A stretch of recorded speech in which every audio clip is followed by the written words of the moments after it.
What's up, YouTube? What's up, everybody? Hello, it is your girl Nita, your favorite diva, and I'm here with my girl Monique Nicole. Hey, let us know if you can hear and see us. Come on in the room. Let us know where you're watching from. We We're had to back. come. We're back. We're back. We're back, baby. We had to come on because, baby, this episode was just too damn good. Okay? It was too damn good. So we are back. We had to do it. Had to do it. Had to do it. Yes. So we are back. I cannot get. We had to do it, y'all. We had to. Yes. Married to Medicine. I'm not gonna lie, Nita. I don't know how you feel, but there was a couple episodes that was a little bit of a snooze fest. But one thing about Married to Medicine, honey, It's not for long. It's not for long, and their couples trips always a hit. Okay. Always, like their couple trips are known to be legendary. So we knew they were gonna bring it, and they brought it. They definitely brought it, baby. Absolutely. Absolutely. And so, y'all, so the couple trip didn't just start this episode. No. Last episode. And I don't think neither one of us covered last episode. No. But we're going to have to touch on some of the things. We're going to have to tip-tap. We're going to have to tap-tap on some of the things that happened in the last episode in order to provide the context. Yes. Hey, Miss Kira. Hey, Kira Boo. In order to provide the context that we need to delve and dive in. I have examples. I have clips. I have all the juicy things that you need to remember to bring it all together. We got to bring it all together, okay? Okay. So that is how we're going to do that tonight. All right. So anyway, Miss Kara, didn't you already cover Married to Medicine? I think she did. She did. She did.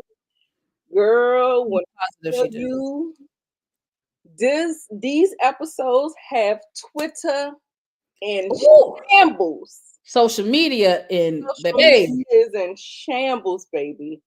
It is a hot button topic, and we are here to break it down, discuss it, do all the things. So it's a hot button topic, and it's like definitely the viewers. Oh, I think I hear echo. You hear echo? Yeah. Oh, I know. Did you hear echo? Hey, Shayna Boo. Oh, okay, it's good now. Echo, Miss Kira and Shayna. I don't hear it no more. Hey, Shayna Boo. I definitely think with these last couple episodes of Married to Medicine, it has the social media streets buzzing, and it definitely is a split audience. It's one of those times and one of those topics and stuff where it's just like it's split. Some people feel one way, other people feel another way. Oh, she says she does hear echo. Yeah. Oh no, it was there. It's good now. Yeah. It went away. Okay, good. Don't you agree, Nita? It's kind of like a split right now with some of the topics on the show. Yeah, even when I posted on Facebook, everybody's like, I feel two ways. I kind of, people have unpopular opinions and all the good things. So I definitely understand that. Shayna MacD TV, she covered it as well. I believe it's on the other channel. I don't know, Shayna. Let me know. I'll make sure I plug you in there. Okay, so yes. First of all, before we get into, I want you to hear this clip and this audio. Very, very important when we start to discuss and break down what is actually happening. Because a lot of people, they get on the bus a little late. Some people forget. It gets a little foggy. Your misogyny jumps out, We want to make sure selective memory loss. We want to make sure we refresh you. And naturally, these people are not paying our bills. We don't remember everything, So some of it is selective and some of it is genuine. Oh, I forgot about that. So sometimes, me and Nita. A refresher. we take our craft very seriously. So you will find that we like to sometimes just remind the audience. We want to remind the good people of things that have occurred in the past. Sometimes you revisit the past to take care of the present. Do you hear me? I don't know. You're about to start preaching, y'all. Come on.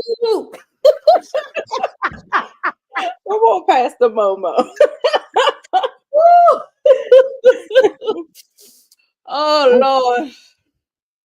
Baby. We are going to go ahead and add this little gem to the stage, okay? All right, y'all.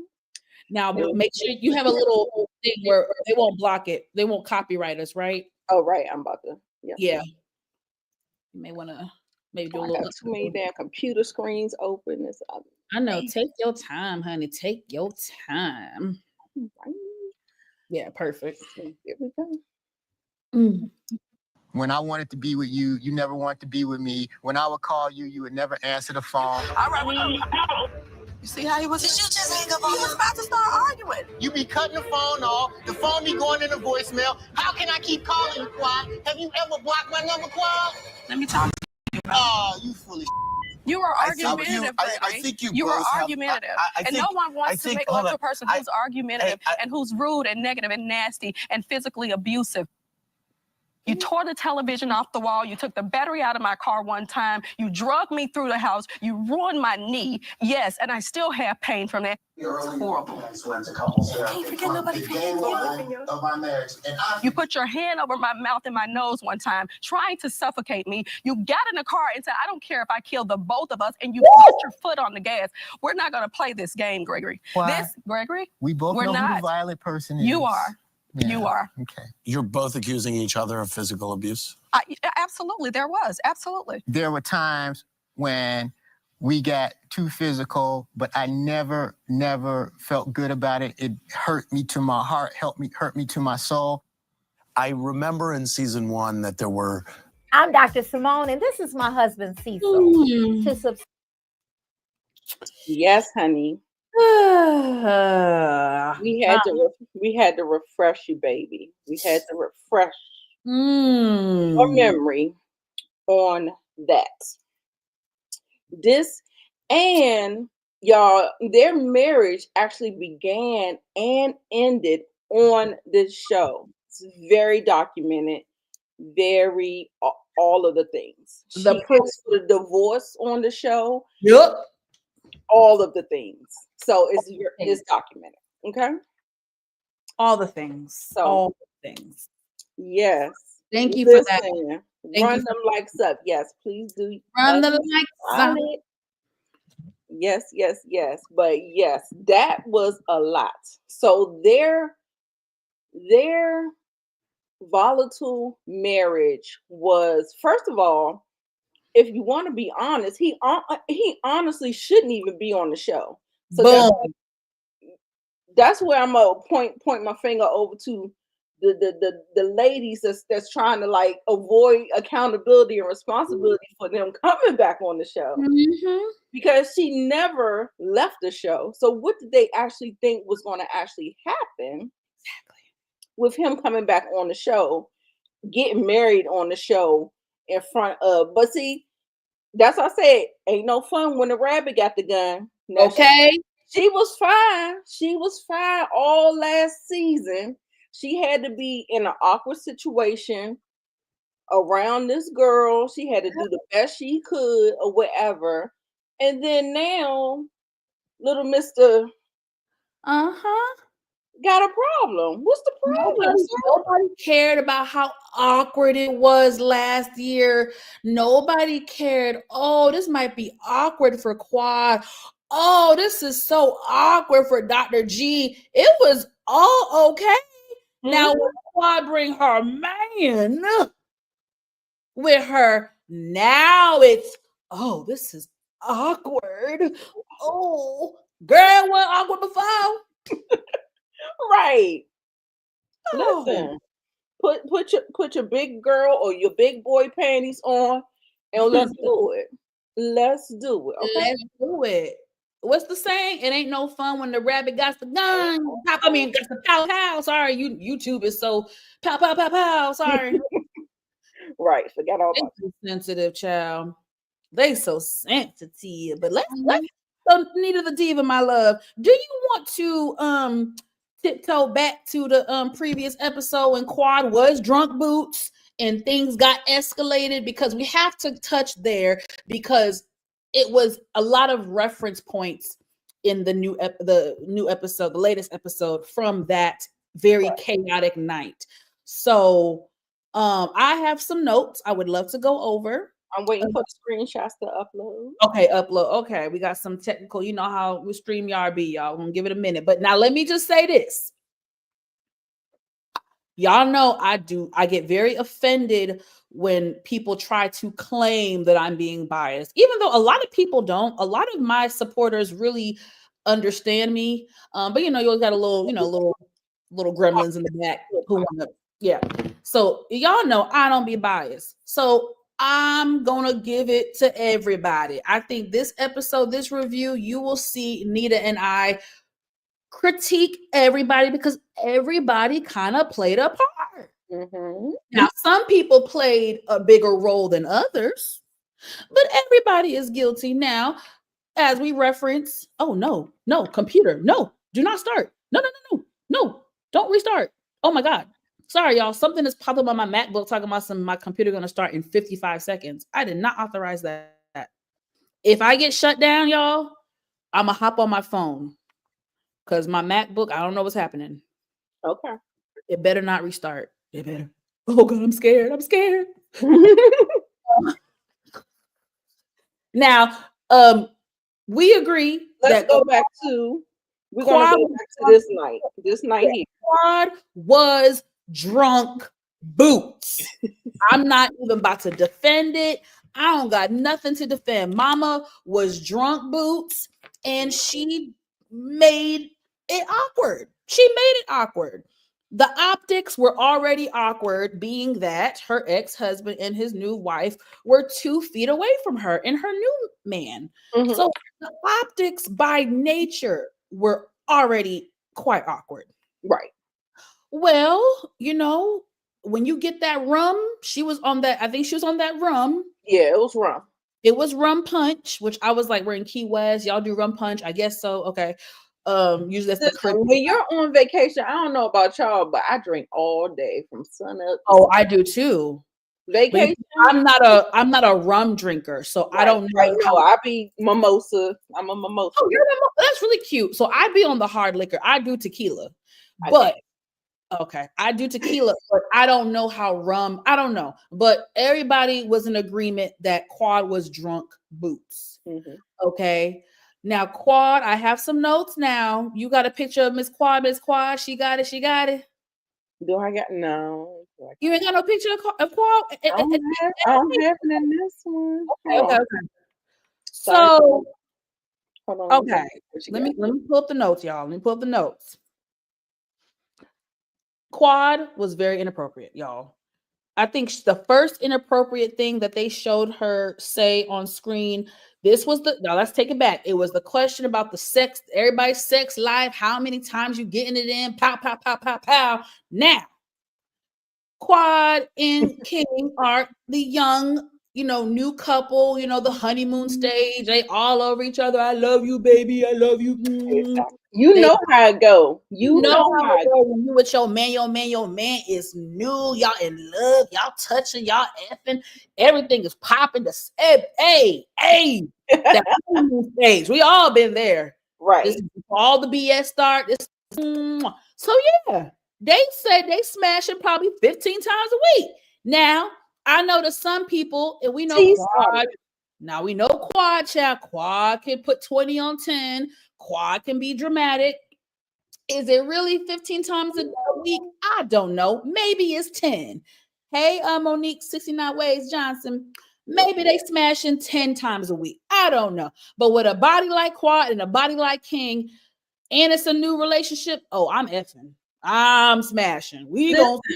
So listen, Monique. When I tell you when they turned them boards around and they both had to say, wasn't nobody lying? I mean, wasn't nobody lying.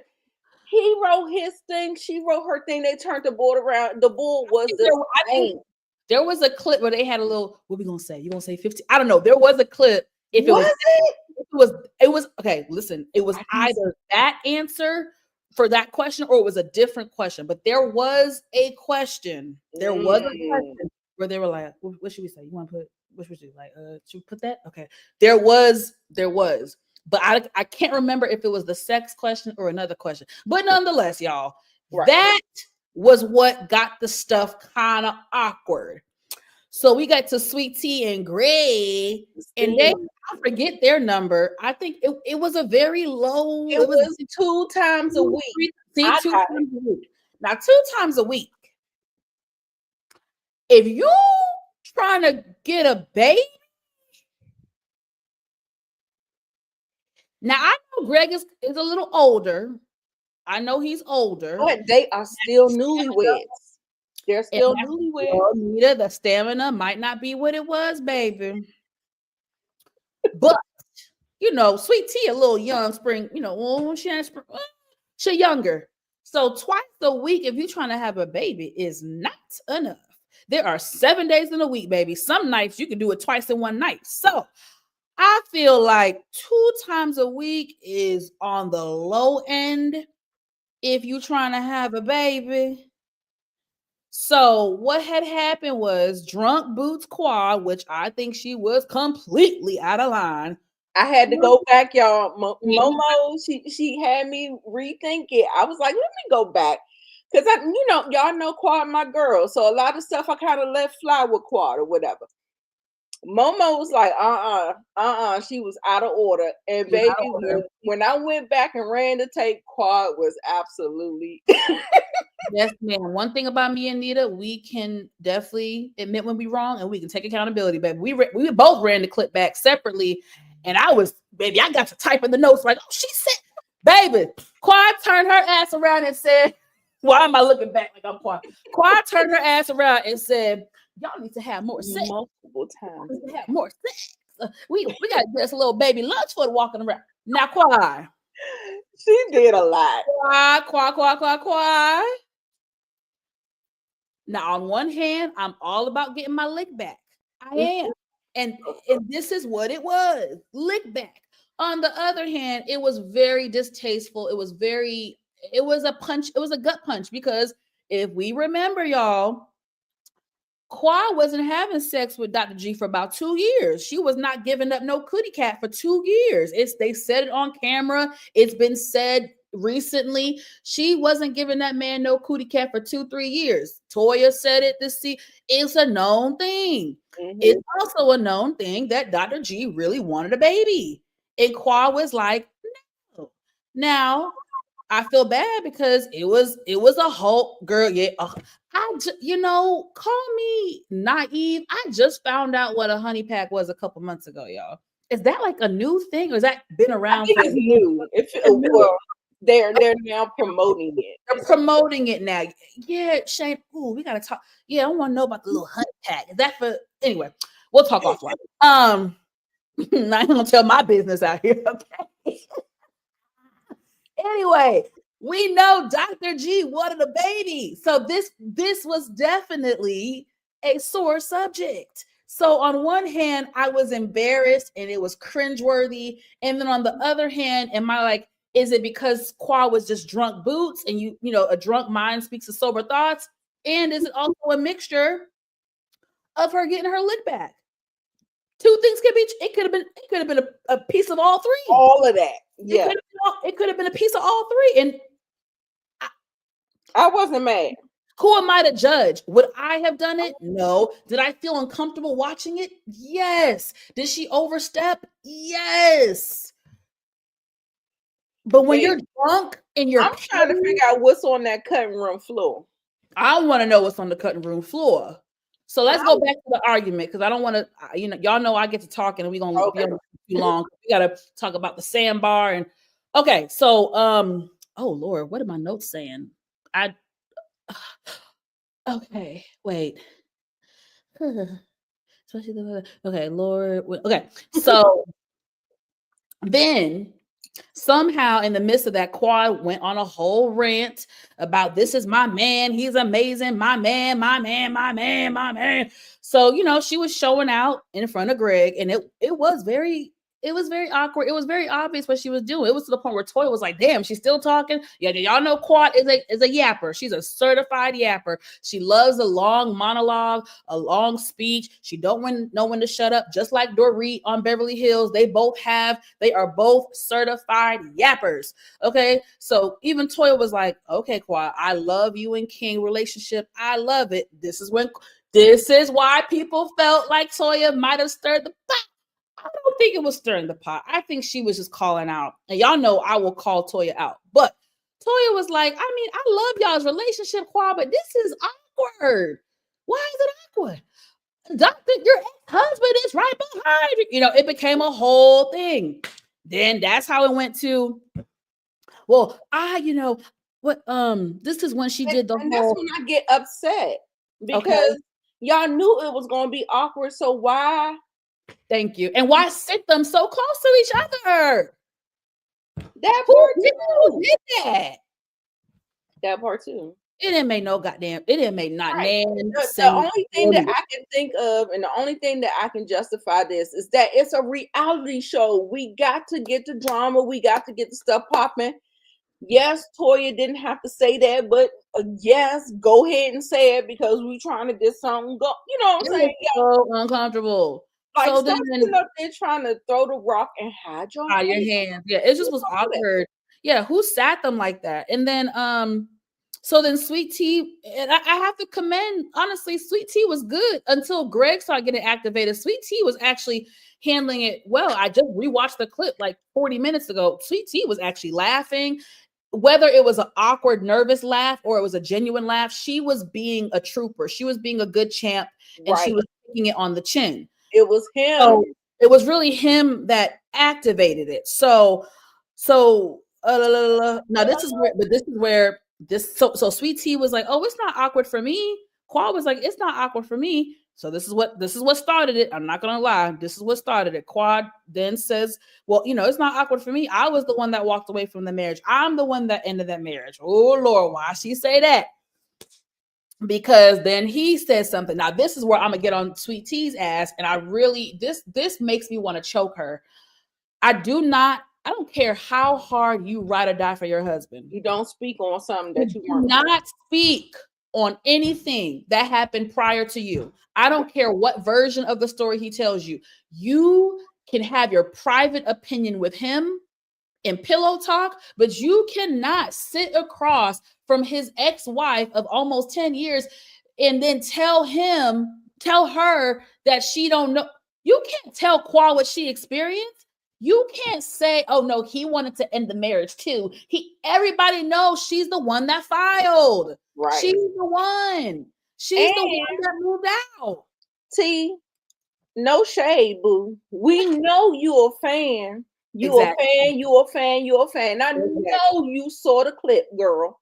Okay. So miss me with the bullshit. Miss me with that bullshit. Don't do that. Don't do that. T has done it. T has done it multiple times. And this is where if I was Quad, the gloves is gonna come out and I would really curse her out to the wheels. I would go in on her because it's offensive. It's definitely giving me Love and Hip Hop Atlanta season 2 when Rashida tried to tell K. Michelle that she wasn't getting her ass beat by her ex when she was. It's giving me that. You cannot tell another woman what she endured and experienced in her relationship when you weren't there. Were you secretly living under my bed? Were you secretly in my closet? Mm-hmm. You don't know what I experienced in my marriage, in my household. So you cannot speak on it. So I feel like when it comes to that part, Sweet Tea, Sour Tea, Lipton Tea needs to shut the hell up.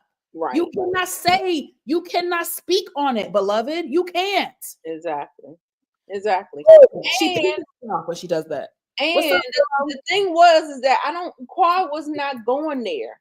They were playing the game. They gave their answer. Sweet Tea started it. She started what? When she said Quad was not somebody. It activated. It really elevated once. Exactly. She should have let G and Quad, if they were going to have a verbal match, let them, because at that point they're talking about their marriage, which you were not present for. You see how everybody else who was actually present for some of their marriage, they didn't even talk. So why are you talking? You didn't know Greg back then, so you don't know what he was doing in their marriage. Girl, the same reason why she was running like she was a linebacker on the beach, because protect your man. I love my man. I don't have a man. Well, kind of. I love my man, but girl, you weren't there. You know what I'm saying? So wrong road. So that triggered Quad. So naturally, Quad gonna go tit for tat. So this is when to get another elevated. Now Quad and Sweet Tea going tit for tat. Now this is when Dr. G is popping up, babe. No, before that, he was like, well, we don't need your, because she was like, listen, I support their marriage. I support their union. You know, Quad be so goddamn dramatic. So then that's when he said, well, we don't need your support. We don't care what you think. So then they start going back at it. Then Sweet Tea and Quad go back at it again. And then this is when he's like, babe. It's just, I'm cracking up. You know, I live for the reenactment, girl. Right. Oh, Lord Jesus. Monique, what I will say to that, like, even though Dr. G looks very different, shout out to the he looks very good. Shout out to the Salt and Pepper gang. You know what I'm saying? He looks very good. He looks healthy. He looks much better than what he did when he was with Quad. He had like sort of a glow up or whatever. However, his behavior has not changed. He is the same exact person. And the fact that man is a goddamn psychiatrist. Girl, word on the street, I saw on Instagram comment section, if y'all go on Google and y'all type in Dr. Gregory Lunsford, there are some bad reviews on Google reviews, Nita and audience. I did not look it up because when I saw the T, I was in the middle of doing some work stuff. I couldn't look it up. Y'all, people were in the comments and they were they were like, y'all, they're in their legitimate reviews. It's not contingent on the show. These are legitimate Google reviews from remember, Greg hasn't been on the show besides before last season. He wasn't on the show for about 4 seasons, 5. Mm-hmm. So these are legitimate reviews of him as a psychiatrist, y'all. During that, I'm just saying, y'all didn't hear from me. Y'all heard it from me. Wink, wink. Y'all, I'm gonna do some homework, and then when we come back next week, we're going to have pictures of we're going to talk about it. We're going to get into it. We're going to get into it, honey. We're going to get into it.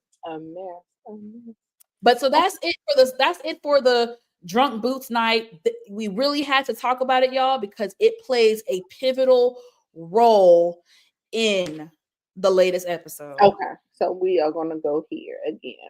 Okay. So we babe. Sorry.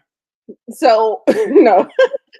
So this actual episode actually opens with them redoing their retelling. So you see T and Gregory, and might I also add, like, him cussing Sweet Tea out and doing all of this stuff, having a temper tantrum, walking off, leaving. She's calling. He's not answering the phone. It was so bad.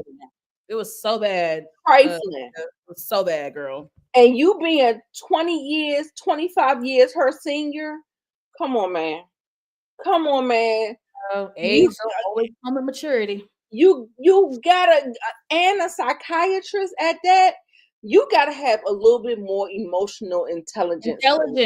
Nita, I have always said when I used to watch the episodes when he was really on the season when they were still married, I remember feeling like, how is he a psychiatrist? Because Quad, she's a talker.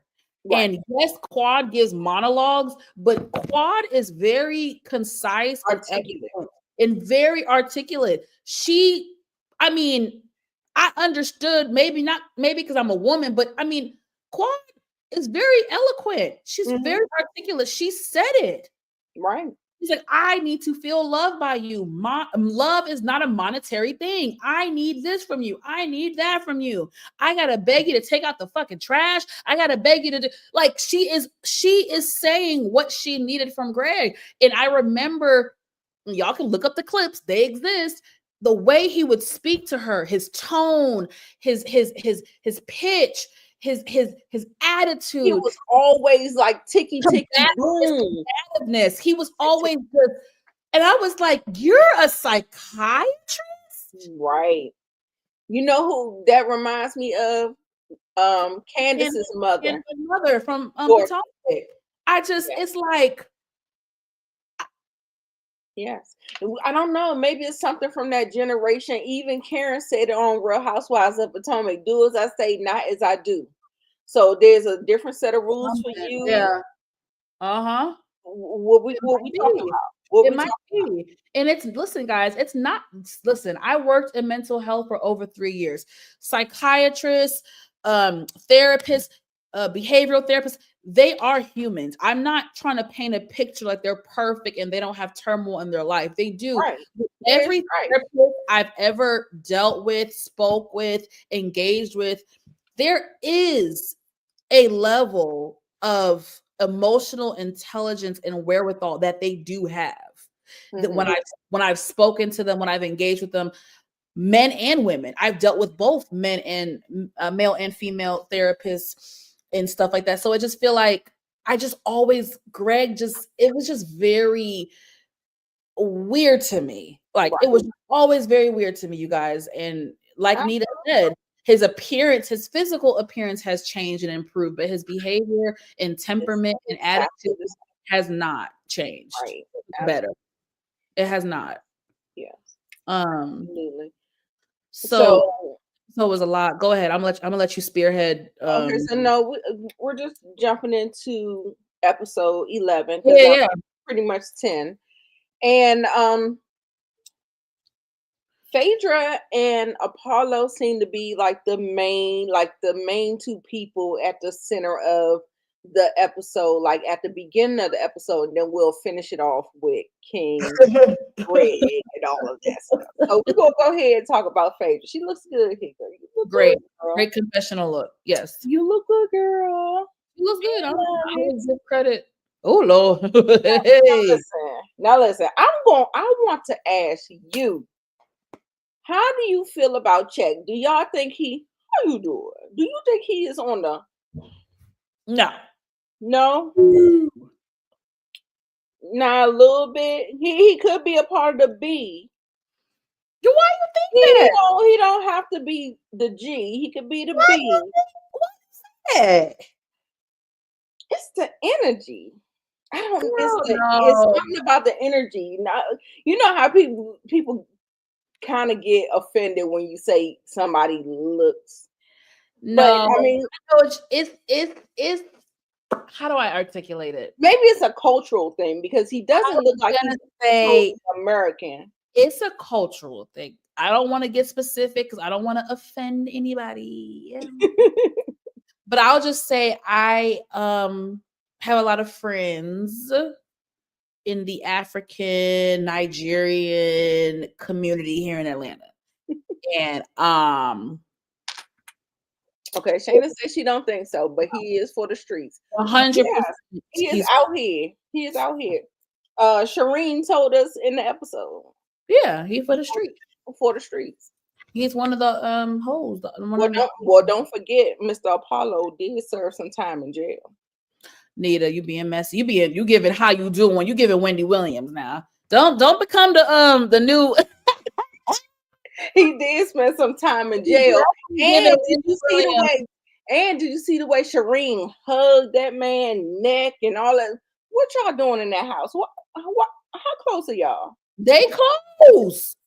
Listen. I bet. They close. He be over there for the holidays, for Friendsgiving, for New Year's Eve kickbacks.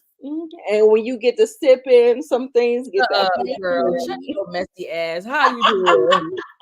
Oh, get your ass on. Get your ass. Listen, the fact that Apollo was cheating on Phaedra, when she was pregnant with Mr. President, during their separation divorce time, she made an appearance on the show. Ooh, talking about I was there for him more than she was. The little throwback pic I sent you of her from 2016. Girl.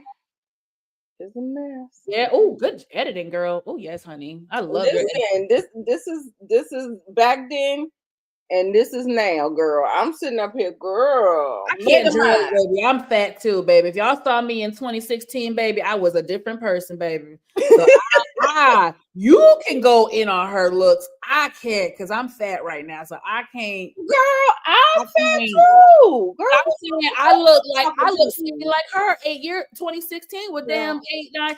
I looked great in 2016. My body in 2016, baby, compared to now. So I can't speak on it, but I can laugh about. I can listen. I am, girl. I still laugh when Phaedra said, "You had the life you deserve, baby. You take them. Big body, what? Butch body, big girl. I don't even know the words.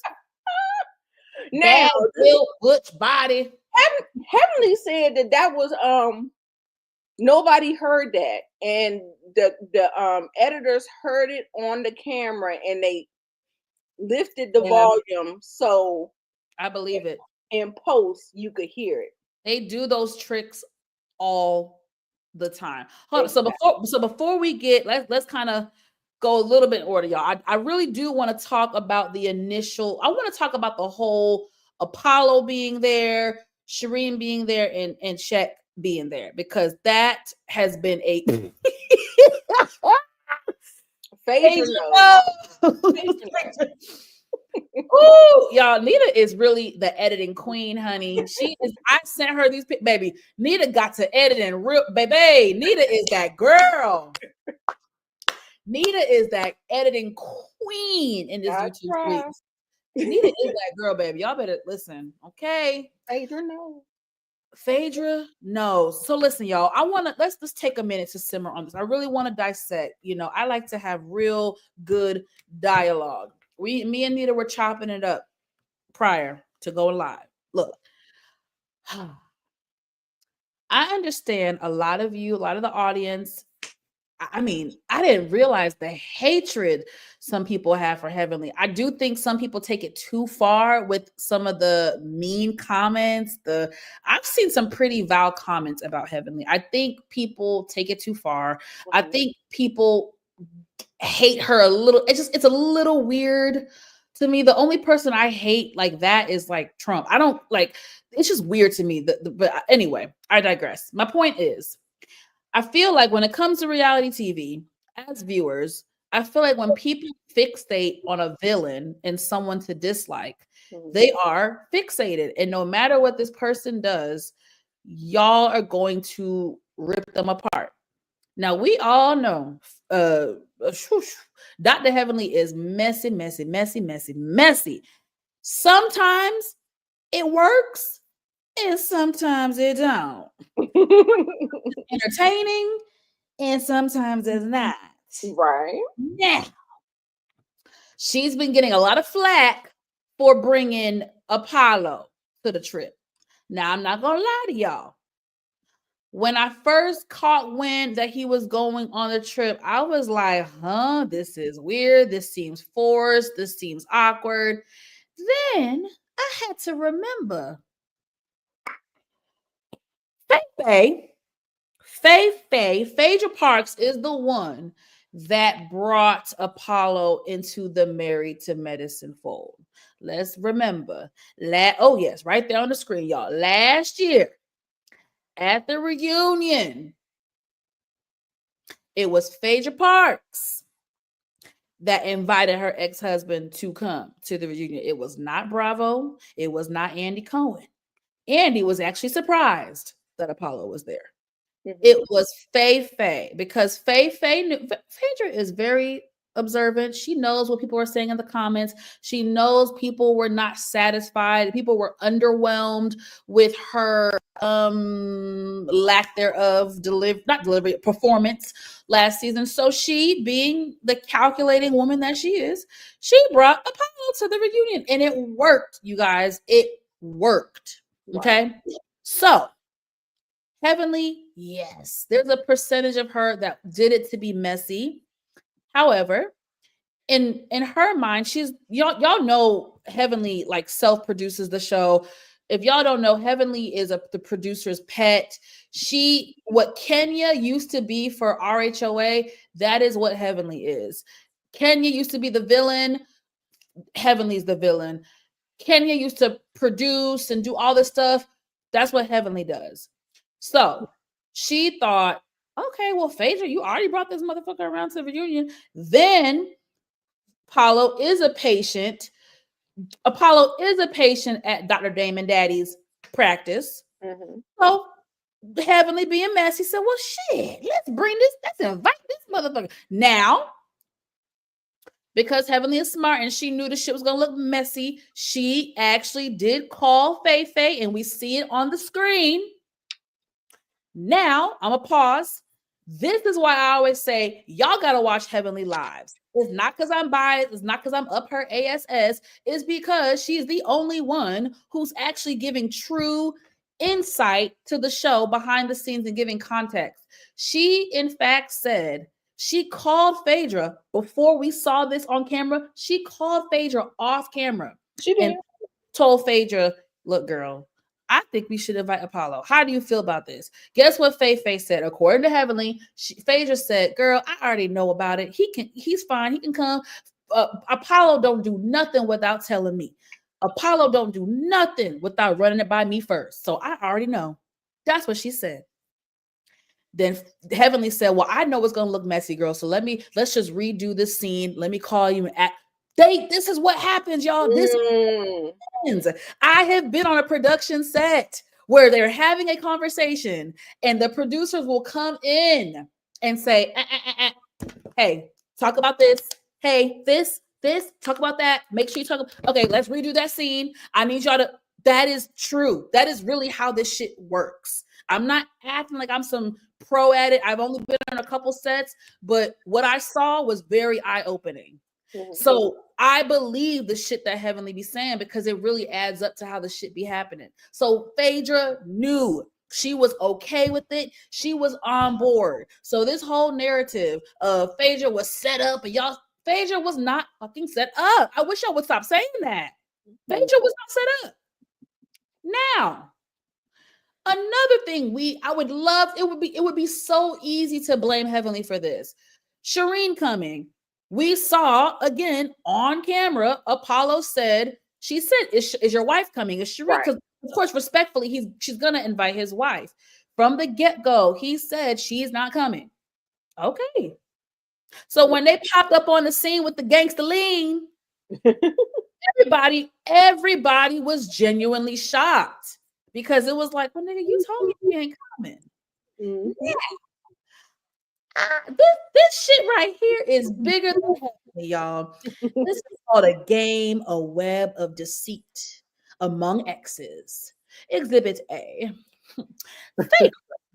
When she did a little matchmaking, she knew old boy knew Apollo. Remember that little date they went on after the matchmaking session? And he said to her, I told him a flashback clip. He said, you know I know Apollo, right? I know Apollo. Oh, that's fine. I don't care about Apollo. He married, honey. That's fine, baby. Mm-hmm. Ooh, yeah. That's fine, baby. So she knew. Now, if she knew the extent of their friendship, I don't know. Right. It did give Phaedra a story. Exactly, Shayna. So it's like that's the whole thing. That's why I just be like, y'all just pick and choose because it's like, and I get it. When you have a villain, Kenya Moore was the villain, and she received a lot of hate over the years, and she still receives hate. And unfortunately, I just think Heavenly gets all the hate versus spreading it around. I just think she gets I mean, I have seen some really evil comments. Like, it's not just, oh, she get on my nerves. I've seen some pretty evil comments. People wishing, you know, like bad stuff. It's really just, anyway, you're right. It gave a storyline. It gave us something to freaking talk about. That's why she's the producer's pet. Anyway, Phaedra knew Shek, knew Apollo. That was her get back. In Phaedra's mind, she was like, well, I don't care. I'm about to parade this sexy African man around my ex-husband, and I'm going to get my lick back. She not knowing that he's secretly plotting against her the whole time. Maybe not the whole time. This is my theory. I didn't hear this from nobody. This is my theory. I think the minute that Apollo realized that Shek matched with Phaedra at the matchmaking, once he told Phaedra, or once Shek told Apollo, you know, I'm going on a date with Phaedra, I want on a date, whatever. I felt like he was like, oh, bitch, I'm about to get you back. So I'm going to bring my wife and I just think it was nothing but a game, a web of deceit, and a bunch of, I'm going to get you back amongst exes. That's genuinely why I think that. Another reason I believe the producers invited Apollo, and Sherrein is because last season and this season, Phaedra thank you. Who is this? The iDiva. I like you. Subscribe to me. Subscribe to Anita. Subscribe to both of us. I like you. I like logical, smart people. Thank you. Exactly. Phaedra, but the thing is, my love, Phaedra knew she didn't bring nothing last. She knew. So she brought Apollo. So anyway, that's how I feel. I feel like Heavenly Online is getting all the hate, and really Apollo was trying to play Phaedra, and Phaedra was trying to play Apollo, and they actually just played each other, and it really made for great TV. It was messy. And did. Great. Now Apollo, listen, I feel like Phaedra don't owe Apollo nothing. She could come in there with Apollo's daddy. not the daddy. You are so fun. A lot of people agree with you. I think I actually agree with you too. Now, this is what I will say. I'm not going to speak on Phaedra, right? I'm not going to speak on it. I'm going to say that I agree with you in the audience. A lot of comments that I saw similar to yours. Yeah. This is where I am going to critique Shek, because we know when it comes to friendships and bro code and girl code, there is a code. Now, some people respect it, some people don't. Bro code, Shek already felt obligated enough to tell Apollo, yo, I matched with Phaedra. Yo, we went on a date with Phaedra. The fact that, and I could tell it was genuine because Sherrein is not a reality TV girl. She did one show with Apollo, couples, whatever that show on VH1, some couple show. I could genuinely tell that Sherrein was taken aback to see Shek, whatever his name is. Yeah. There's something, I could just feel it. She was like, what are you like? I could just feel it. It was very awesome. Then I'm giving a side eye to Apollo, because why you ain't even give her the info? That okay. Ding ding ding ding ding. I'm your partner with the information that they need to know. Otherwise, it looks suspect. Exactly, Shayna and Nita. Y'all were I was just about to get there. I don't think Phaedra owes Apollo shit. I think Shek, as the homie, owes Apollo, especially if it's true that Sherrein was telling the girls he's been to their house for Friendsgiving, for kickbacks, for barbecues. If that is true, and you've been in my home where me and my wife have hosted you, oh, my ninja, you definitely, bro code, you definitely owed me a heads up. So that is where I agree, y'all. Phaedra didn't owe him nothing. African Nigerian man, Shek. That's all you, bro. That's all you, bro. But he said, Apollo, I don't have to tell you everything I do. I don't have to tell you everything I do. Oh, hey, all right. Hey. Ow. Hey. And will this pick up on RHOA? Okay. I feel like there's no need to, because I don't know. I just don't feel like If it needs Phaedra to. knows Nita, and sorry, I'm yelling. Y'all know if I'm yelling, please tell me I'm yelling, girl. You know I get excited, child. Let me lower my octave. If Phaedra knows what's good for her, but hold on, y'all. It's still a storyline, though. Let me tell you, I need to keep it very real with you guys. I don't want to disappoint y'all and y'all to have false hope. I worked a little bit on the production of RHOA this season. I was close with one of the producers.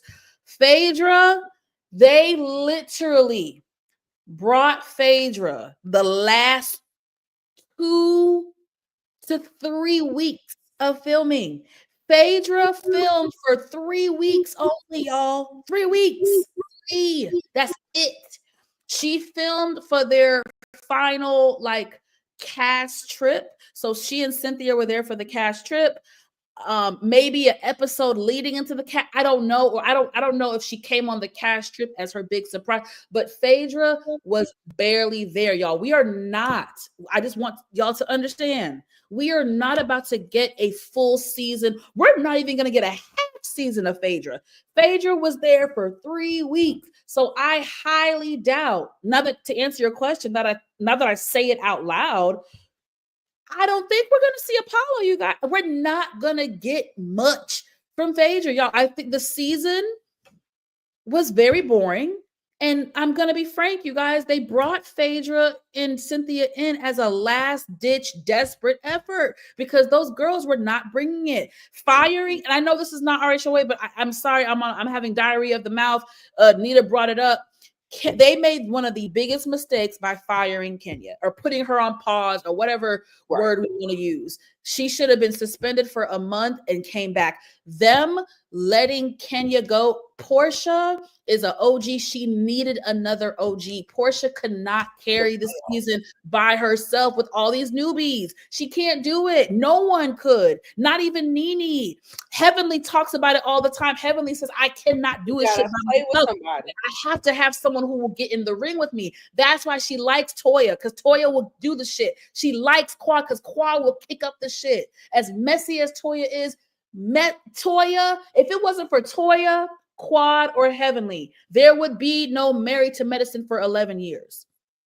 So RHOA really screwed themselves up with this Sweet 16 season, and they last minute, out of pure desperation, had to get Phaedra and Cynthia. I'm not telling you what I think, y'all. I'm telling you what I know. So no. Right.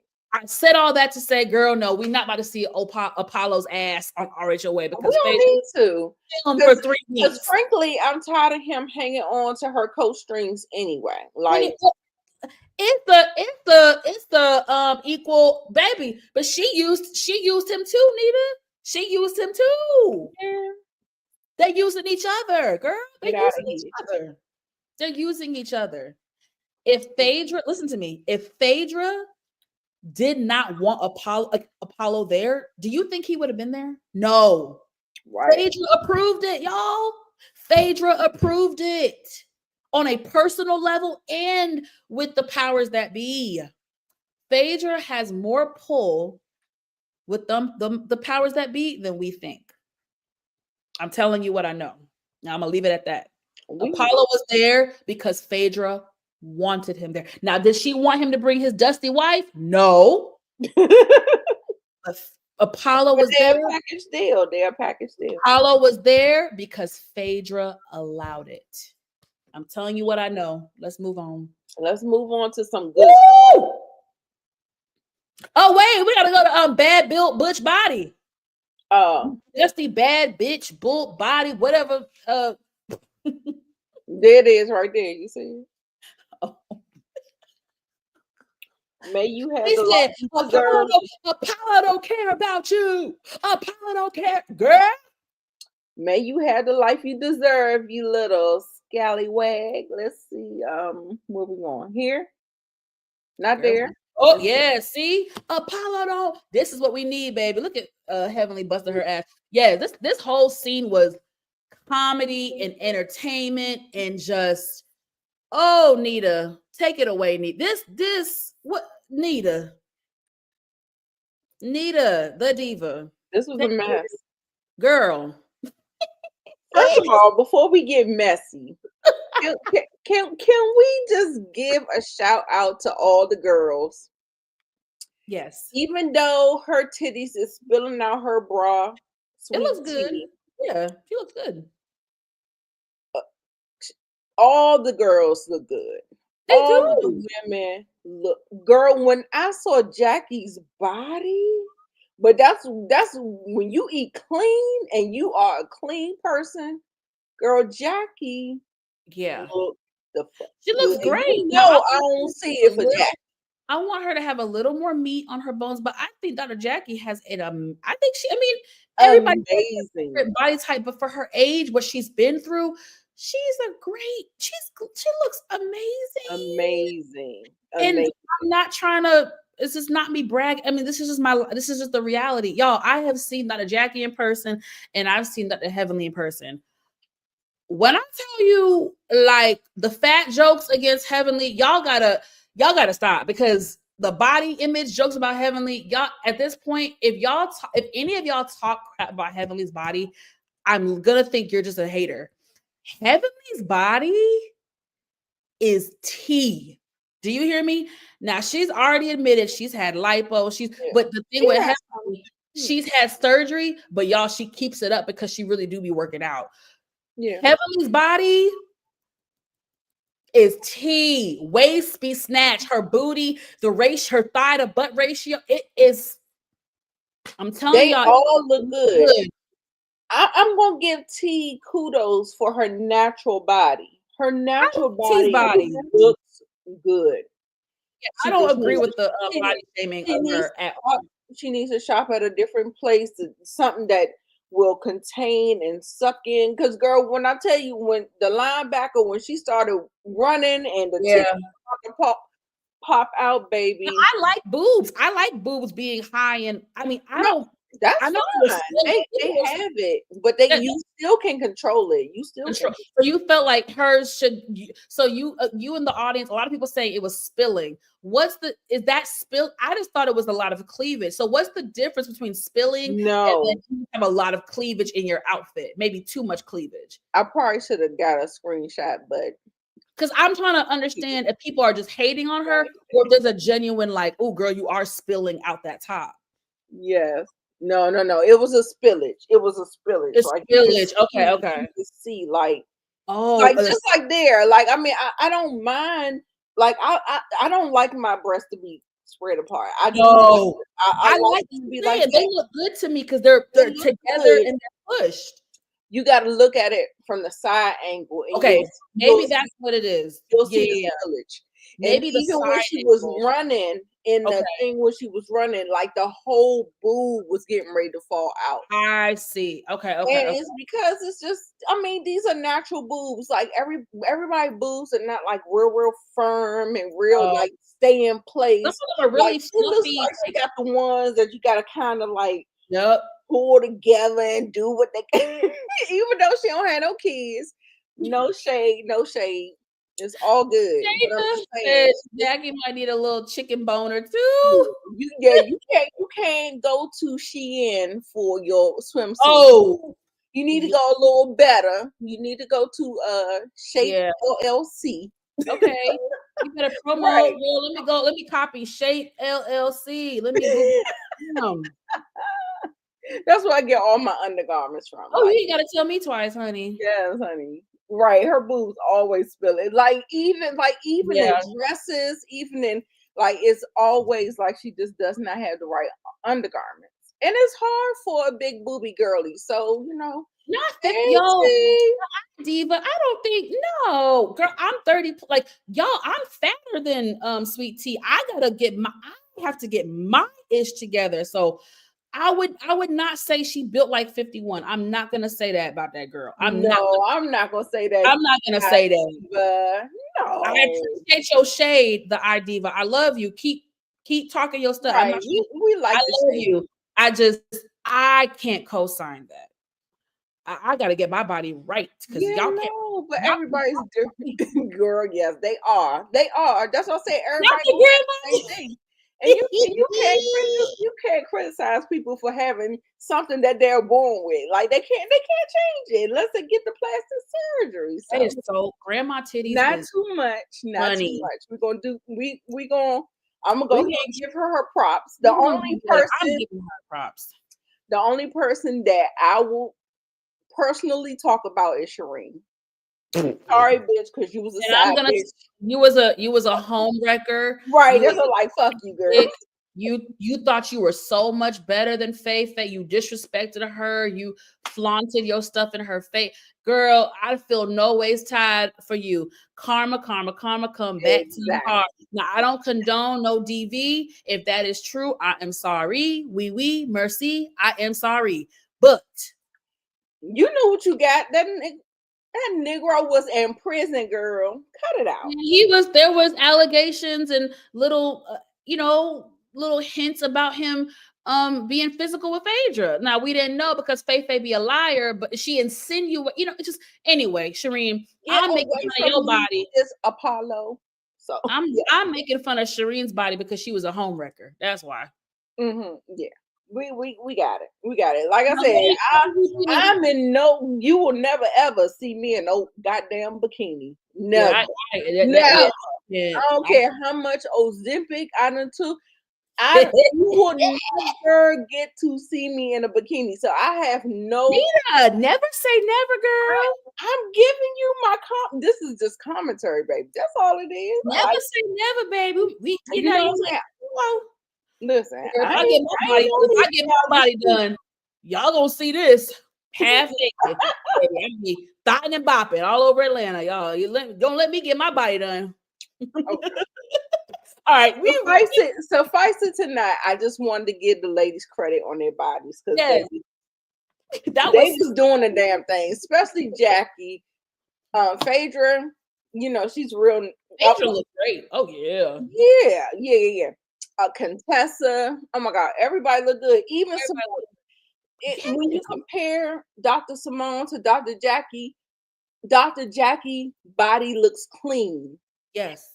Simone body looks like I like to have a couple of drinks.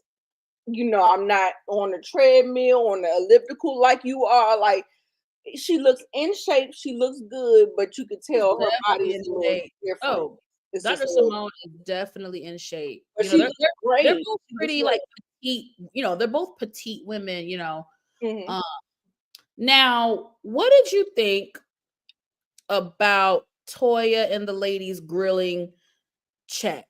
Do you feel like they overstepped, especially since Phaedra was standing right there? Phaedra in the confessional, although this was manipulative, in my opinion, she said, this is my friend circle, my group of friends. You guys are questioning him. Y'all should be welcoming me and any man what did you think about Toya spearheading the questioning of Check and Phaedra and Apollo? Now, by way of Sherrein, because Sherrein is the one that planted. Sherrein was the one who was telling the ladies, oh my God, like, he's at our house. We be kicking it. She planted the seed and the ladies picked it up. What do you think about the line of questioning that was done? Listen, we're trying to get to the tea.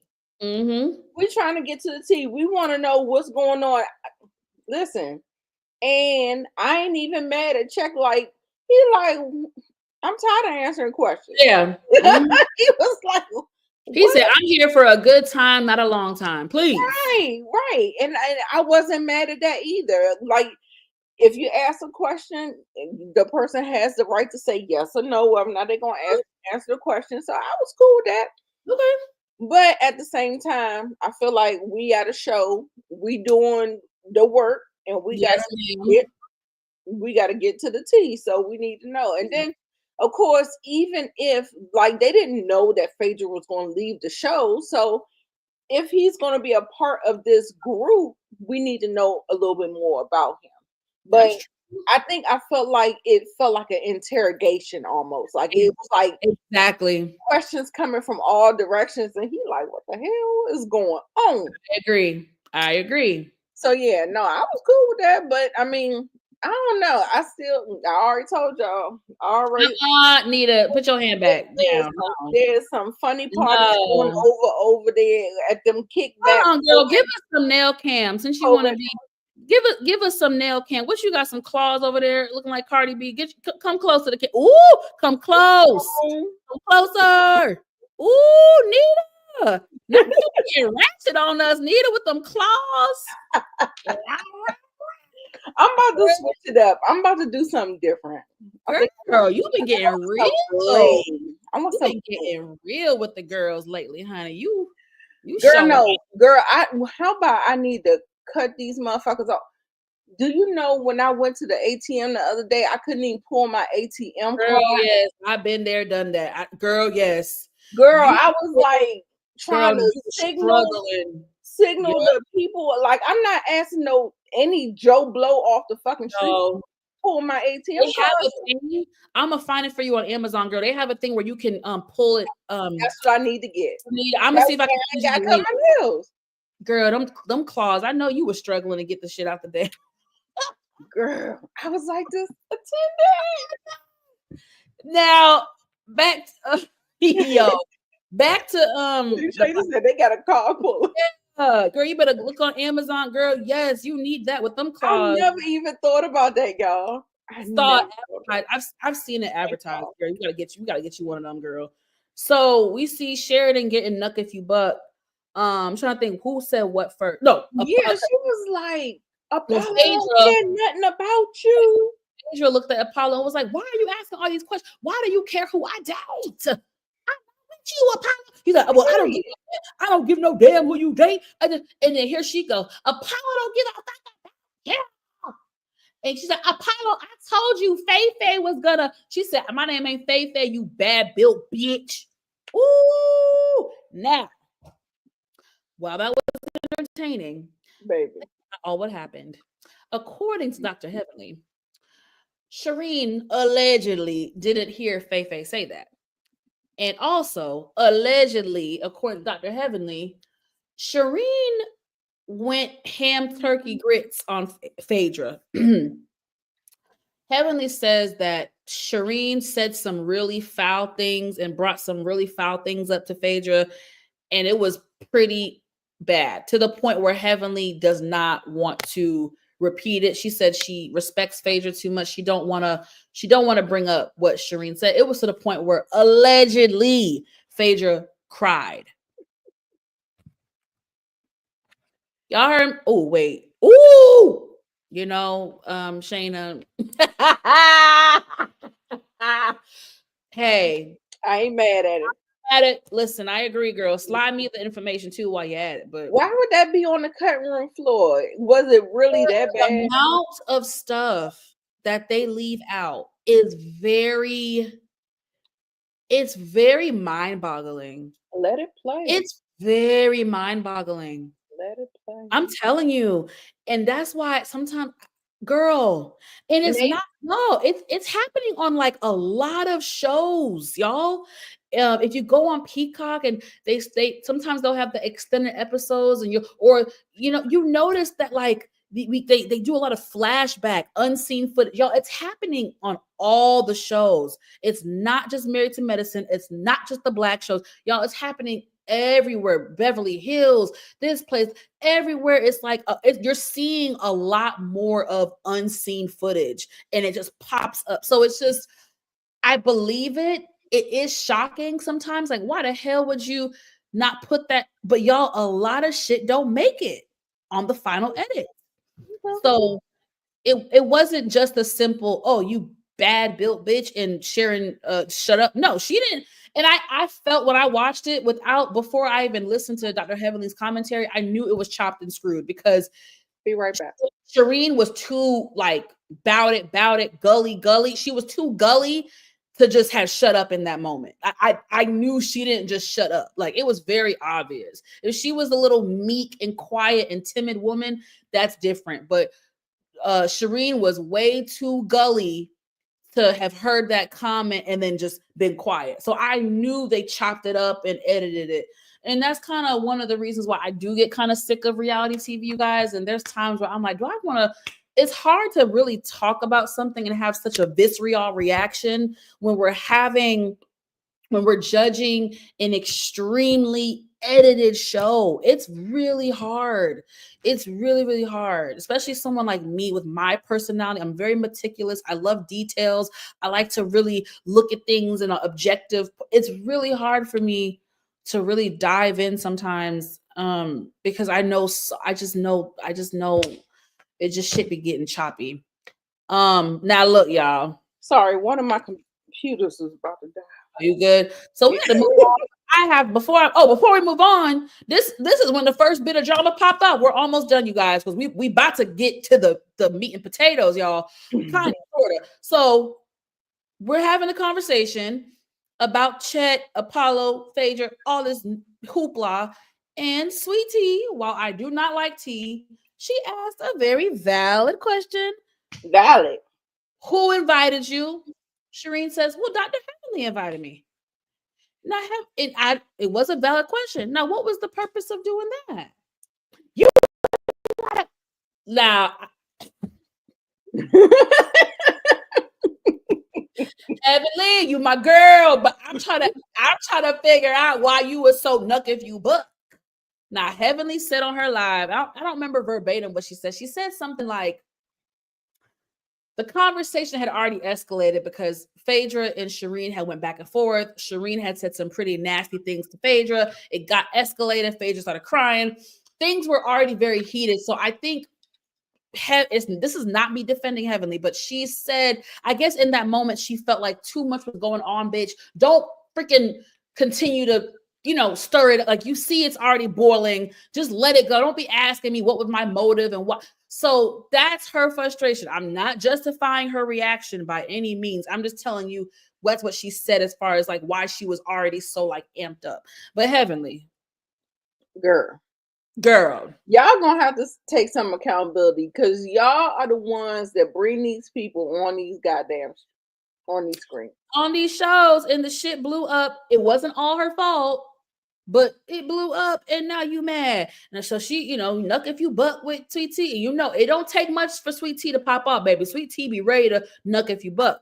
So it became all types of you linebacker bitch, and you did a wide back bitch, and Heavenly ass so animated. She was so in the moment. She got up, lost the knees, our good knees, baby. There wasn't no good knees that day, honey. Heavenly got up so fast and damn busted her ass back in that water. Now I try not to, baby. It was funny, baby. Listen, that was God protection, because girl, when I tell you Tea Party would have the way we about to get to it, the way she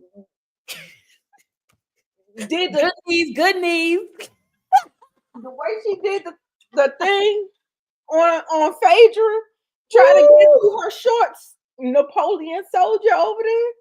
Baby, because Sweet Tea, baby, she might be able to you don't want nothing with Sweet Tea, baby. Now, before we skipped a little part. It's okay. I'm gonna line it up for us so we can hurry up and get up out of here. So, not that we got to go back to the original. Before this, do you have a clip? Maybe you don't have a clip. It's okay. We'll put the double slide of Greg and King, because we do have to touch on the initial group. The men when they were all on the beach talking, because we got to line it up, y'all. Because like Nita say, y'all like to start at the end, baby. Start from the beginning now. Start from the beginning. So it's kind of hard with edited shows to start. It is hard. It is hard, and we do try, but we're gonna try to do the best that we can with what they give us. Yes, ma'am. As content creators, me and Nita really try to bring you guys like an objective standpoint. We try to be as fair as we can, which we don't have to be. That just speaks to our personalities and our character. But like she said, it is edited. We're not biased. We're going to give it to you. Now, we're going to have our opinion, whether y'all like it or not. But we are typically fair. Y'all want to hear this audio? Oh, yeah. Okay, so you have the audio of the men. When we get to King in there. Yeah. Okay, to King, when it was just King and Greg only, right? Yes. Okay. But what I want to do, you go ahead and talk. I'm gonna find the clip. Okay. And then I want y'all in the comments to let me know if you team King or you team Greg. Yes. Wait till a little bit. Don't say it right. Well, y'all can say it now. If you change your mind, say it now. They can say it now. Y'all can change your mind if you want. So I'm gonna set it up real quick. So right back. She about to set up the scene. Set it up. I'm gonna set it up a little bit, Shada. Okay. So before the hoopla, you guys, it was the calm before the storm, right? All the men were on the beach. They were gathered around. It was very much so kumbaya. We're having cocktails. We're smoking our cigars. Very cute, very nice. All the camaraderie was in the air. I think Eugene spearheaded the speech. It was like, look, fellas, I'm glad we're all here. We get to relax, kick it, have some camaraderie, get to know each other. He shouted out King for being really nice. King returned the love and was saying, look, fellas, I really appreciate you guys. You guys have been very kind to me, very opening to me. Y'all have really tried to make me feel very welcome amongst the group. And I appreciate that. Okay, so Dr. G, I guess he felt awkward in the moment. So he felt the need to speak up. He says, well, King, I haven't really welcomed you because, obvious reasons, So, of course, we have to address the elephant in the room, which was the previous night when shit hit the fan. Now, I don't remember the specific verbiage and the but it started off as a very pleasant, level-headed conversation. I do remember even King saying, look, I get it. You guys have history. I get it. I'm not even going to compete with the history, talk about the history because that's the history between y'all. And I get it. I can't remember verbatim, but that was kind of the energy. It was going good. I think Greg even said something positive. I'll give him a little credit. Greg was being positive, and it was almost a really like kumbaya moment of like, look, what's done is done. Y'all have history. We're going to try to keep it copacetic. Cool. Then Dr. Gregory, he just had to get the shit started. Right when we think it's a kumbaya between the men, this nigga gonna say, all I said was she just talked too damn much. And all the men were like, nigga, what the hell did you have to add that part in? Even the confessional, Dr. Eugene and Cecil and Dr. Eugene were like, why the hell this nigga? Cecil was like, well, there's two people that have a big ass mouth. I guess Quad and him have a big ass mouth because why the hell you have to? It was a universal, like, bro, you just this nigga did not know you were talking to his woman, your ex-wife. Why did you have to let it be known that you told Quad that she talked too damn much? You didn't have to say that. So King was like, oh, you said it to her? Meaning Quad? Oh, I didn't hear that last night. So that kind of changed thing. Now, King, I got the audio. King, you got the audio for the group right here, like right where you are right now. The group conversation where all the men were gathered. Okay. After he was on Letitia. Oh, the awkward. Oh, baby girl. Letitia. Girl. Dr. G was doing so. King was like, "Well, nigga, I didn't know you said that to my girl." Like, that nigga is. So G get to yap. Look, man, if I had known you would, I would have come to you. So next time I'm gonna come to you. You got the audio. You can play, girl. I'm shut up. I just don't. Did I sound like him? I sound like him a little bit, right? That did good. Yes, Mighty Mouse. It sounds like Mighty Mouse. Letitia. I said first of all, I had it. What was that? What was it? Because was it because of King's pecs? It was. He was intimidated. No one says you got to do no push-ups. Even Eugene was like, "Oh, come on, man. Greg, you got to do all that. Come on. We're trying to have a pissing contest. Bitch, sit your old ass down. You trying to show out in front of King. I promise you, if King wasn't there, that ninja would not have done that. Right. But I'm going to go ahead and give him his props other than that cringy ass Letitia. He did good. If you would have just did the fucking Yeah, it would have been less It cringe. would have been fine. But you always gotta be Napoleon complex, insecure. Yeah. Gotta prove yourself. We'll get into it. We'll get there. We're not there yet. But this whole time, when I tell you Greg was begging for attention to be his ass, like he was antagonizing. Like I felt like the whole thing had been swapped out in reverse. It was swapped out in reverse. Like Quad did what she did. She was sauced up though, y'all. She was we can't have no Karen Huger thing going on. Okay, so look. Oh my God, I thought my wig was sliding. No, please. What was your excuse, Greg? Because I didn't really see Greg drinking. I didn't see Greg drinking at all. So I really need to know what his excuse for his behavior in all these scenarios, because it doesn't matter whether or not it's Quad, it doesn't matter if it's T, it doesn't matter whomever, the behavior is still the same. Dr. High is so intimidating. Girl, diva.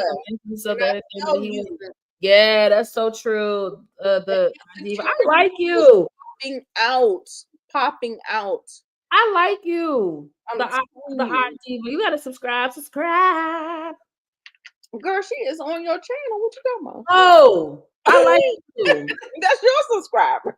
The diva. What's your Instagram, girl? Let's connect, girl. Because I feel like we're gonna be real good friends. Listen, it was a mess. It was a mess. Okay, so let me pull up the audio. Let's listen to it, because what I want y'all to hear is that King is trying to come to him reasonable. Yes. And he wasn't doing all this posturing, but of course, Mr. Napoleon complex dude has to posture and do all of the things. First he's sitting there smoking his cigar. He gets up in his face. So what's the next one? The next slide, he gets in his face right there. He was like talking to him. We good, right? We good. So they had a conversation. He was like, I did the same thing Monique just said. Well, King said the first thing, I'm gonna let you take it over, but I just want to. This is what he said verbatim. I'm gonna let you slide. I'm gonna let what happened last night slide. I'm gonna let that shit slide. Greg go. Okay.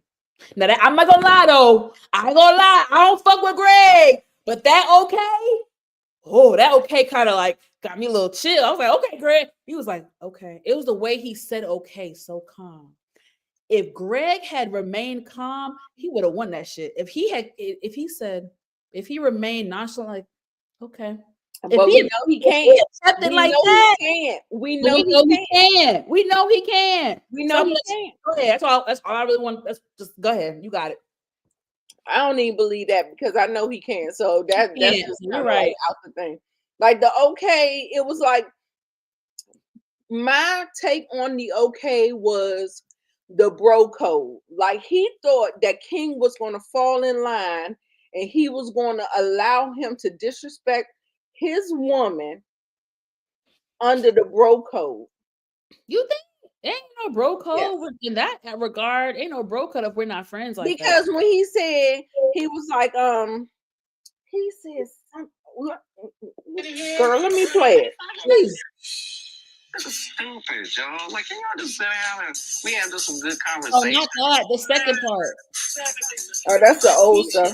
No, the one with the t-shirt. You got my respect. Happy to just have. Well, I gotta say, I haven't really welcomed you because it's been awkward for me. But you want to play this one? I think she is the perfect fit for my ex-husband. Well, we don't care what you think. And I don't really mean her any disrespect. We just have a history, and she was speaking over my new marriage, and it bothered me. Hey, what you want to do? Be good. You be good.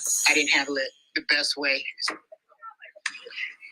So, no disrespect. No, okay. No, and that's understandable. You guys have a past. I mean, it's obvious. It's there. We can't change the past. I mean, what I said was really not. I just said you count too much.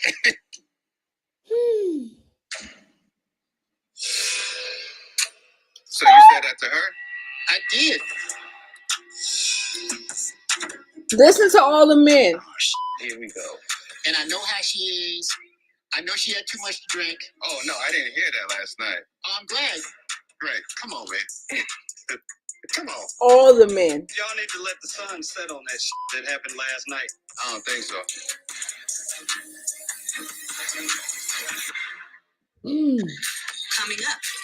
How do you know Sherrein? I always says. Hold on, y'all. I'm getting there. The Baby, when Eugene, listen, when Eugene tried to jump in. Now, Eugene usually is good with his words, baby. They had Eugene stuttering, tongue-tied, tongue-twisted. Baby, poor Eugene, baby. Poor Eugene. He was like, Curtis, no, Cecil. He's like, yeah, help me out, man. Help me out. He is not built. He is. They had Eugene nervous because Eugene is usually the mediator amongst the men. Oh, God. When I tell you Eugene is not built for confrontation, baby. He's not, but Nita, he usually is the mediator amongst the men. Baby, they had him tongue-tied, tongue-twisted, stuttering. It was he said to Cecil, help me, nigga, help me. Oh my God. He said, help me. He was asking for help. He was like, can I call in for my Can I get some backup? Oh my God, that shit was funny. If I can interject, please do. If I think the key I think here is that where am I trying to go?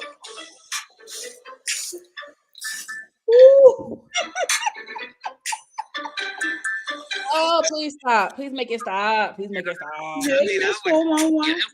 I would say this, and I don't know. Look, Caesar wasn't no better either. I would think she got emotional. She got upset. She is, because there's trauma there, so she's gonna react. You know what I mean? If I had known you, listen. If I knew you, I promise you, you could ask me. Y'all, he is getting his ass up.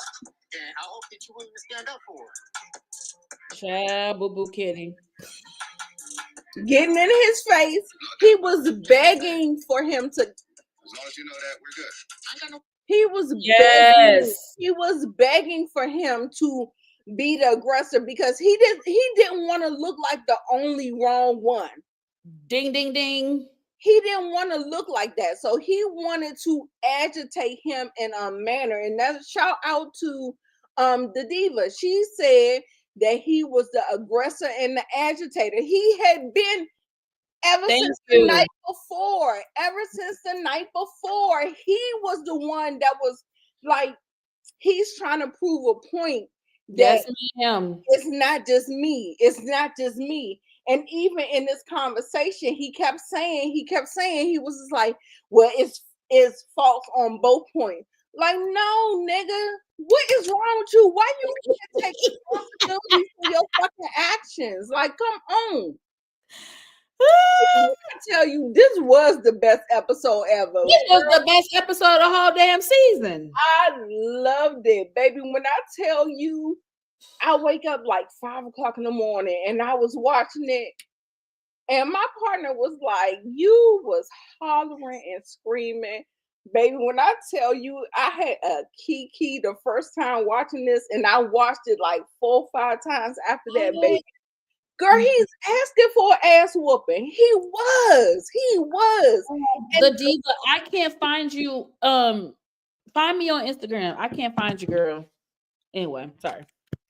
Right, he should have stayed seated. He was acting a fucking. He was just doing too much. But he wants people to sling in the mud with him, and that's what he like. Every time Quad in their marriage, she would try to shut it down, and she would try to be calm. I'm spitting all in y'all faces. I'm sorry. She would try to stay calm And she was like, Toya was like, did you just hang up the phone on him? She was like, because he was about to argue. He was about to start screaming. I'm not about to argue with nobody. Girl, that's right. Listen, Quiet's a Taurus. I'm a Taurus. I'm not about to argue. Girl, I will flip this camera off.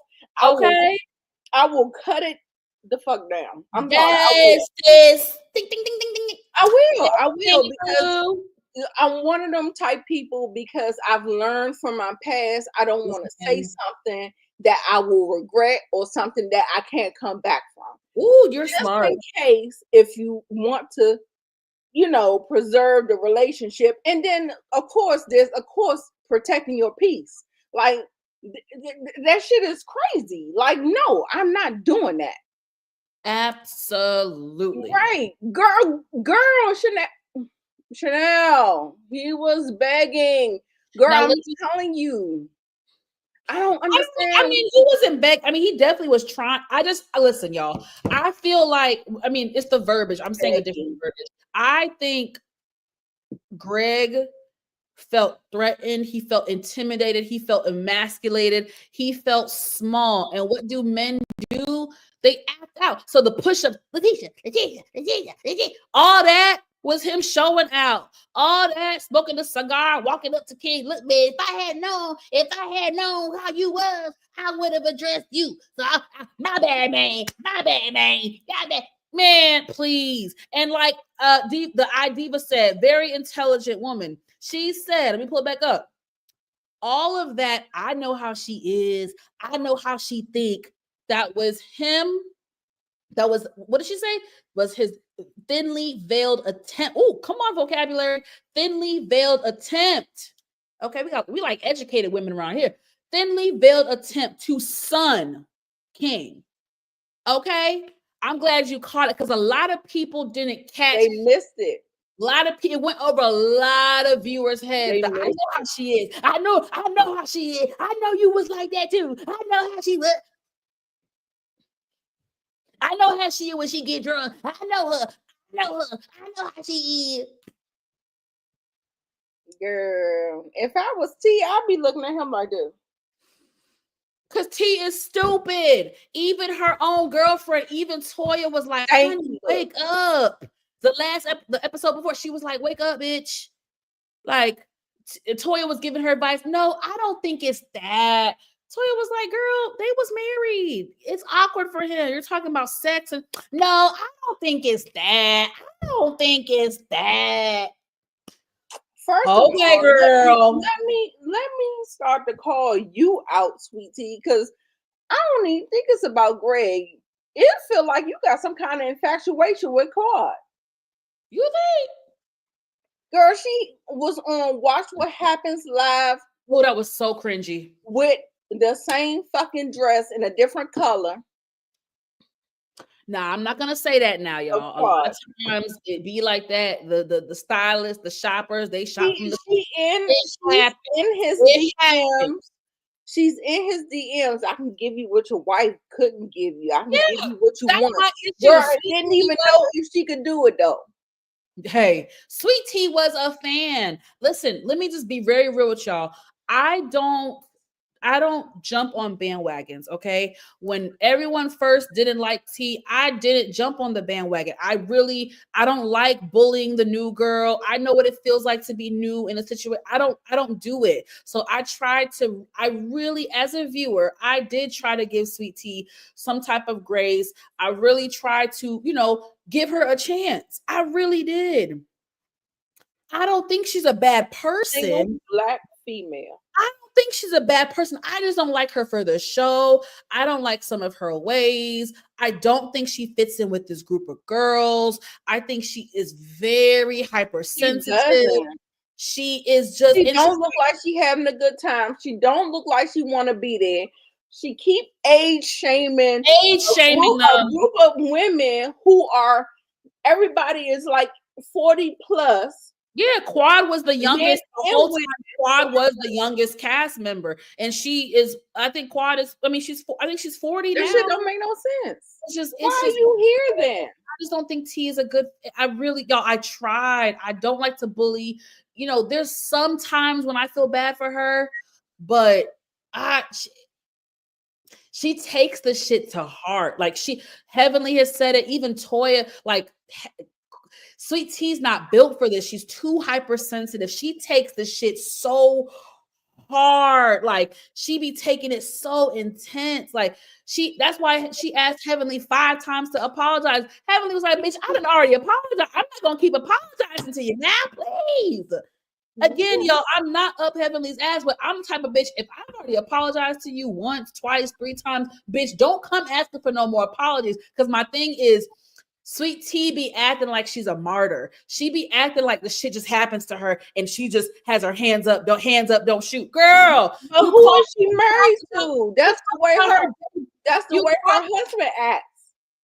Hey, but Sweet Tea, you talked about Heavenly's dead mother, and Heavenly came back and said, well, my dead mama has a better chance of having Listen, once you take it to hell, you can't tell me I can't meet you there, bitch. If you're gonna verbally take it to hell with me, I'm gonna meet you there. I'm not Michelle Obama. When they go low, we go high. No.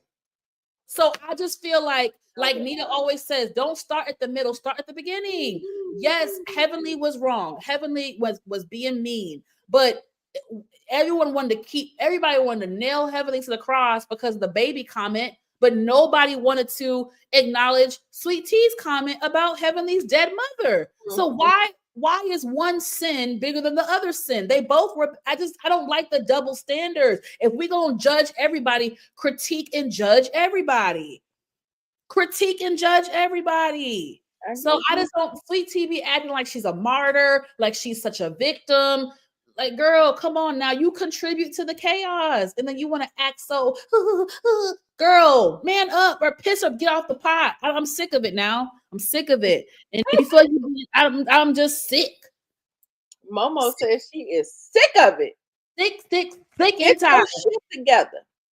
And that was y'all. If y'all go back and watch What Happens Live with Contessa and Sweet Tea, I didn't even watch the whole thing. You guys, that was one of the most awkward and unpleasant Watch What Happened Live episodes I have ever seen. Even Andy don't like her. Andy Cohen was not feeling Sweet Tea. He felt uncomfortable. Like it was very cringe. If y'all don't want to sit through the whole thing, go on Instagram and go to OMFG Reality and watch the clip. There's several clips that I saw. It was very cringe. I don't think Andy likes Sweet Tea. This is definitely going to be her and Greg's last season, baby. Get all the money, get all the fame, enjoy your 15 minutes of fame because the buck stops here. I promise you.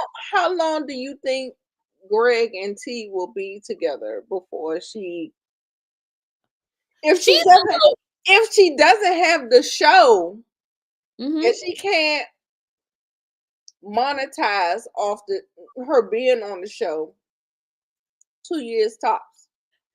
I think they will make it. Listen, I think Sweet Tea is gonna put up with more shit than Quad did. Yeah, she do seem like. So I think they could be when she started running down that beach, like a linebacker, girl. Yeah, no, she's in it for the long haul, but. Yeah, I say 3-4 years. I think she's gonna hold it out. She's gonna hold it out because Diva said 3 years. Oh, she's gonna hold it out longer. I'm really. She gonna hold it out longer. She I don't ain't think so. Not going, y'all. She ain't. If they don't make it, it's because Greg gonna leave her. She's not Greg leaving. Greg is the worst. No, she's not. Y'all, listen to me. Sweet Tea is not leaving Greg, y'all. She's not. I know. So I don't know why y'all think that she is not Quad, honey. She's not going. She's not going. So and I'm not wishing ill on them. I actually like them together. Stay your ass together. I just don't want to see them on my TV screen. Hey, Khadijah Boo, but I don't care. But she's staying, y'all. She's staying, y'all. She was a fan of the show. She knew everything. She slid in the DM. She moved into Quad's old house. So when I heard her on what happened to live, yes, ma'am. She said she did the whole little access to the money. She has like a T-shirt. Yes. He didn't like it. He didn't like it. It was very awkward. It was very awkward. And he was like, "Well, I mean, I guess she could do it because she worked hard." Yeah, it was awkward, y'all. I'm not kidding, y'all. I'm not being biased. What the fuck does that mean? It was awkward. It was a what very. Does that mean? It just wasn't a fun episode. It was just not fun, y'all. It was so. It wasn't fun at all. It was a bad episode. Bad episode of Red is my color. Y'all know red is Nita's color, right? Red has to have more fun. Okay, I'm definitely going to try to do blonde this year. Woo! I feel like I have enough. I think you can, but friend, it's got to be red is me. Red is. I don't know if I feel confident in blonde. Let's talk offline because there are certain shades of blonde that like you can't just do any blonde. You got to like be very right. 613, right? You got to get the shit going. Red is everything, and that's the problem. That's why I think T is going to walk away from him because that whole shit with him doing the whole thing, acting like somebody broke into the house to get her to set the alarm. Yes. No, you're not gonna be treating me like that. And then you're gonna treat me like a child, and then you want me to act like an elder. Like that was crazy. What do you want? Like for Greg, he wants a younger person that he can control, influence, and manipulate. He wants that. However, people grow and evolve. And baby, there is nothing better than reality TV to make you grow and evolve. Yes. You see the comments, you see people's comments. Looking like a donkey. You are on Front Street, that shit is gonna penetrate into your mind, and you, girl, 2 years, mark my words, if it's even that. If she's not leaving, she won't be with him. She's not leaving him, my love. She's not going nowhere, y'all. And if she do, it's gonna be like 5 years. Let me look at the. Okay, fact he treats her like. Oh, and for those that might be new to us, Shayna is also a YouTuber and content creator. Y'all please check out her channel. She reviews reality TV shows just like me and Nita. Great commentary. She gives a thorough breakdown of everything. Y'all please make sure y'all follow her if you guys are not already. Okay. And make sure you hit that like button, that thumbs up button right here right now. Make sure you like my video. Make sure you like Nita's video. Okay? And subscribe. Absolutely. Do it. I think Greg wants to outdo. All men do. That's why he came back to the show very willing. And they didn't even work out the specifics. They didn't even know if she can give him a child. They thought that they was going to be hopping on top of each other and she was going to produce a baby, and lo and behold, Greg he would jump on top of anybody who would give him a chance. Little short Napoleon, little yes. Yeah, no. Wonder stop effing him. Like she said in that old clip that Nita played, who wants to have sex with a man who is combative and argumentative and abusive? I don't want you shooting up my club. That's crazy. And I feel like Quad said it. Quad in her marriage, she said, "No, I'm not bringing no child into this household." And I respect strife. Yes, they were like. It was a very combative and toxic marriage, y'all. Please go to the beginning of the video on the replay and listen to the clip that I played. I played all the stuff that Greg did to Quad, and you could say they did whatever to each other. And I think I remember a clip of Greg saying that she pulled a knife on him to protect myself. If you did all of that stuff to me, I am protecting myself. And so that's why I don't feel no ways about King standing in front of Quad. Be like, yeah, no, you don't talk to her at all anymore, baby. You don't have that access to her no more because I'm here, my guy. I'm here, my guy. Mm-hmm. And you talk to me. Now, why is it okay for Dr. Damon to tell Greg that he can't talk to Heavenly, talk to him, but then all of a sudden King can't tell Greg not to talk to Quad? Mm-hmm. He said she could say whatever the fuck you, girl. Listen, now, I know there was a controversy. Yeah, let's get to that so we can the audio. Let's go ahead and let's play it, and then we can really talk about it, dissect it. No, definitely. Okay, well, good. As long as you know that, we're good. I got no problem. Yeah, I don't have no problems.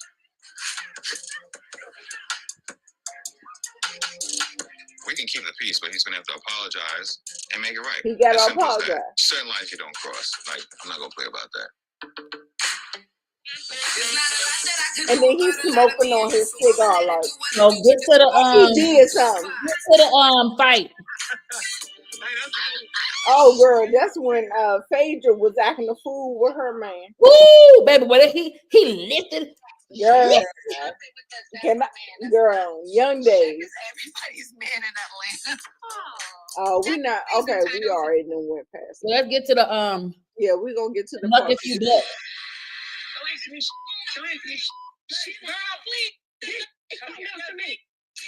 I'm trying to figure out why was. Okay, so listen. The reason why I feel like Heavenly, they don't have respect for people who are not doctors. So if same thing with King, same thing with T, same thing, like the same way I saw what's her name? Phaedra, no, Heavenly jump bad at T. I felt like well, why do you have this energy all of a sudden? Like when it was her and Dr. Contessa, girl, Heavenly was running. She was like, security!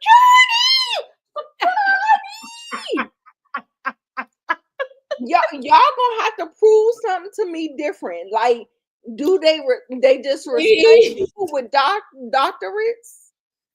No? I don't know. I'm asking a question. Can I ask a question? I'm asking security. Girl, she was trying to get the fuck away from Contessa. Girl, this girl looks like a whole linebacker. That's the one you need to be concerned about. Yes, and I mean they both could whoop Heavenly. Right, because she weightlifts and then all the muscles. She got military experience. All the muscles contested. Oh no. I'm gonna be running my ass too. All I gotta do is got military experience. Yeah, but I don't know Sweet T's military, but I think Contessa was in the military way longer, baby. All I gotta do is punch Sweet Tea in her titties real quick, kick in her gut, and pull. I could probably take Sweet Tea, but Contessa, I'm running. I think I'm playing. I'm running. What's up, the Marcus? Contessa, right? She body builds. You know what I'm saying? I'm like, I could have a good fight with Sweet Tea, but Contessa, I'm running. She's a runner. She's a track star. I'm running. Okay, let's see where we at. Let's get to the fight, girl. Just make sure that's Heavenly. Okay, so now Greg is getting up Greg is getting up, trying to hold get me back. Hold me back. I don't play my God. Hold up. You good?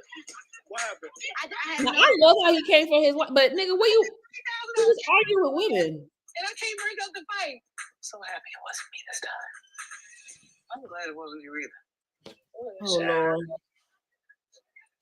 What's the drink? Shaq big as shit. Oh. Listen to your husband. Listen to your husband. That bitch don't address me. That don't answer to you. Stop it. Gee, stop it. Yeah. Always popping up with the I won't. I don't need this again. Let's go. This is too much. So I'm ready to go. I don't need this again. No, she Yeah. Heavenly needs to be called out for her BS. Because, girl, what is going on? Why did you set this stuff up? Like, who hurt you? No, Her mother hurt her. Listen, he is out of control. No. Not cool. Listen, come stop it. No, Stop it. okay. Yeah, we ain't got no problem. Let me talk to him for a second. Let me talk to your husband. Let me talk to him for a second. Calm down. Let me talk to him for a second. I'm here for it. Pause I'm it. sorry. Can you pause it real quick? Okay. Okay. Listen, I'm here for it. I'm here for it. Go ahead. I think me and Nita said it. We're Team King. We are Team King. However, you know I am Monique and I am fair. So I have no problem with Mr. King Dingaling confronting Pipsqueak. I am okay with the confrontation because it needed to happen. However, I don't think that was the best time. Because in reality, in that moment, Pipsqueak, aka Dr. G, was over there with his wife, trying to calm her down because she was about to whoop Heavenly's ass. So you saw how he's holding her, babe, calm down, baby, calm down. Y'all saw how he's holding her and trying to get her away from the scene of the crime. Y'all saw that. I felt like it was too much happening in that moment for King to have the conversation. So again, I'm not mad at the conversation. I'm just mad at the timing. I think King was wrong for that. And I think G was wrong. I think Dr. G should have said, yo, give me a minute. Let me just calm my wife down. Let me just make sure she's good. And then we can chop it up. I just think it was tensions were high. Emotions were high. Too much hoopla. It's just like, we just broke up. We're in the middle of breaking up one fight. Give me a minute. I am overstimulated. That's me. Go ahead and play.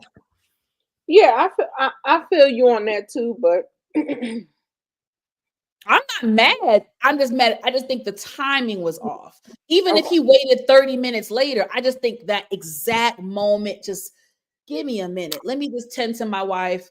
Hold on. Let me see what the people say. Let me get her right. You said, honey, AARP Greg need to stay in his little lane, baby. Absolutely. King was going to put him in a coma. He sure was, baby. Girl, when I tell you the way he was running towards Greg, baby, we gonna watch it. Like, oh my gosh. Let's watch it. See. Yeah, go ahead. I'm gonna talk to you for a second. While all the chaos is happening, this is the perfect opportunity to talk to him away from the rest of the guys, so he doesn't have to try to prove himself. So he can apologize to her, and we can get past this. He's still insulting. I'm gonna let that shit slide, all right? Okay. You don't need to speak to her no more. I don't want to speak to her no more. All right, so don't let it happen, all right? Then we ain't gonna have no problems. Listen. All right. Ooh, I got excited right there. Coochie thumping. Baby, tingling, thumping, jumping. Coochie. Do you hear me? Do you fucking hear me right now? Do you Right, shit. Man, what are you talking about? Coochie. I'm gonna let that shit slide. I said, ooh. I'm gonna let that shit, ooh. It was something about the way. I don't know. It was something about the way that thing slid off his tongue like that. I said, Oh, Jesus. This is funny. Listen, I ain't even gonna hold you. I ain't gonna hold you, baby. That motherfucker okay you was talking about earlier, girl. The okay was cute, but King. This is the shit for me right here. Now listen, notice how short this nigga is to King, right? He ain't that short now. This nigga is a short Napoleon. Nita, he ain't that short now. Girl, play the clip, child. You over here calling him little Napoleon. Ooh, we are too funny. We are bad today. She can say whatever she want to say. She can say whatever the fuck she want to say. She want to say. How do you want me not to talk to her and then she can say shit to me? You need to talk to me. If she says something to you, you address me. You don't speak to her. Shaq ain't gonna let nothing fall out. No, but I just need you to stay with me. Shaq ain't finna let shit pop out. Yeah, Shaq ain't doing that. I'm telling you. And if she come in, hold on. I'm telling you some shit right now. I know about the past, right? I ain't gonna. You know her side of the past. Tell me something different then. Tell me. Listen, that's that tit for tax shit. Her version of the past is her version. It's her experience. Ooh. She is a woman and you are a man. And hello, it don't work like that. Child boo boo kitty. He was like, well, tell me something then. Tell me something else. Tell me something else. Tell me something different. I was like, I was here for King. Tell me what you want. Listen. Tell me what you need. You gonna find out. Listen, I'm a doctor, bro. I ain't got time to be fighting with people who coming up to me talking like veiled threats. I don't have time to fight you or anybody else. I just hope she takes it. I hope we sweep off her feet. As far as you can sweep her, bro. Look, I got no words for her. I said one thing. Tell her to stop saying shit about me. You ain't got no words, we good. All right? Come on, man. Who do you think you're talking to, bro? I'm talking to you. Come on. No. We don't need you in here. No. I know how your girl is. That was it right there. I know how your girl is. Oh, shit. No. No. What are you talking about? That's how you roll. Oh, hell no.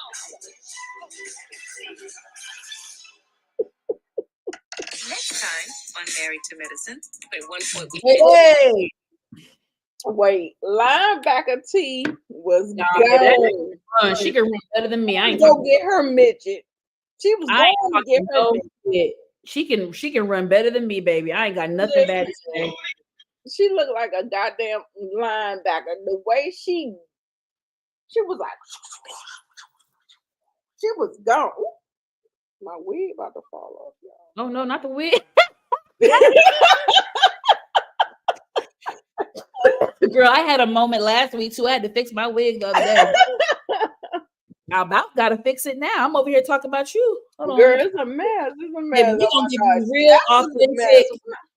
Let me tell you, y'all about to get real authentic on our channel, baby. We keep it real, baby. We ain't gotta sugarcoat nothing, girl, honey. No. Girl, this is a whole unit that I take off at night. Hello? What you get.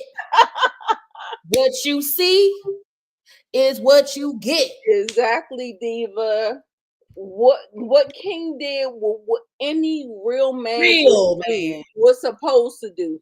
And like y'all can't be sitting up here talking about protect black women, and it's not really protect black women. Don't do that. We all saw the abuse, and I'm sure that she shared even more with King. So don't speak to her at all, especially if you. Man, when I tell you, when he was sitting up there, he was like, yeah, I told her to shut the fuck up, or you talk too damn much. He was like, yeah, no, that's a problem, bro. That's a problem, bro. You do that shit in front of me. Problem. Now let me say this. Sideways. Yeah. Like that's why if you go to the beginning of our video, we talked about the history of Quad and Greg. Yep.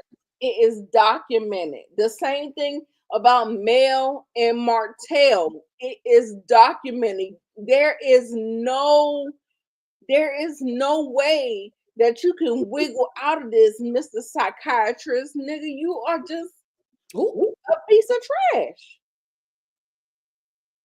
Period. And for those coming in, we already said at the top of the video that Quad the night before was drunk boots. Quad did play a part in getting the shit started. We are aware of that. And let me say this, I may be alone on this. I'm not sure if my co-host agrees, but that's okay. I'm going to say it. Yes. Let me say it like this. I agree with King in the sentiment of if Quad says something you don't like, I need you to address me because I'm her current man. So man to man, you can pull me to the side. You can talk to me and I will check her. Similar to how Dr. Damon is about Heavenly. Dr. Damon has made it very clear. He does not want no man on this show addressing his wife. He is very old school and he comes from an old school way of thinking and doing, and he likes it like that. Don't be talking to his wife crazy. If you have a problem with Heavenly, come to me. Dr. Damon has made it very clear that he checks her. He even checked her last week in a very calm and subtle way. He was like, he said, no, don't say that because then you do this and then they do. He checked her, but he prefers to check her behind closed doors, which is what you supposed to do. Girl, you and them lips.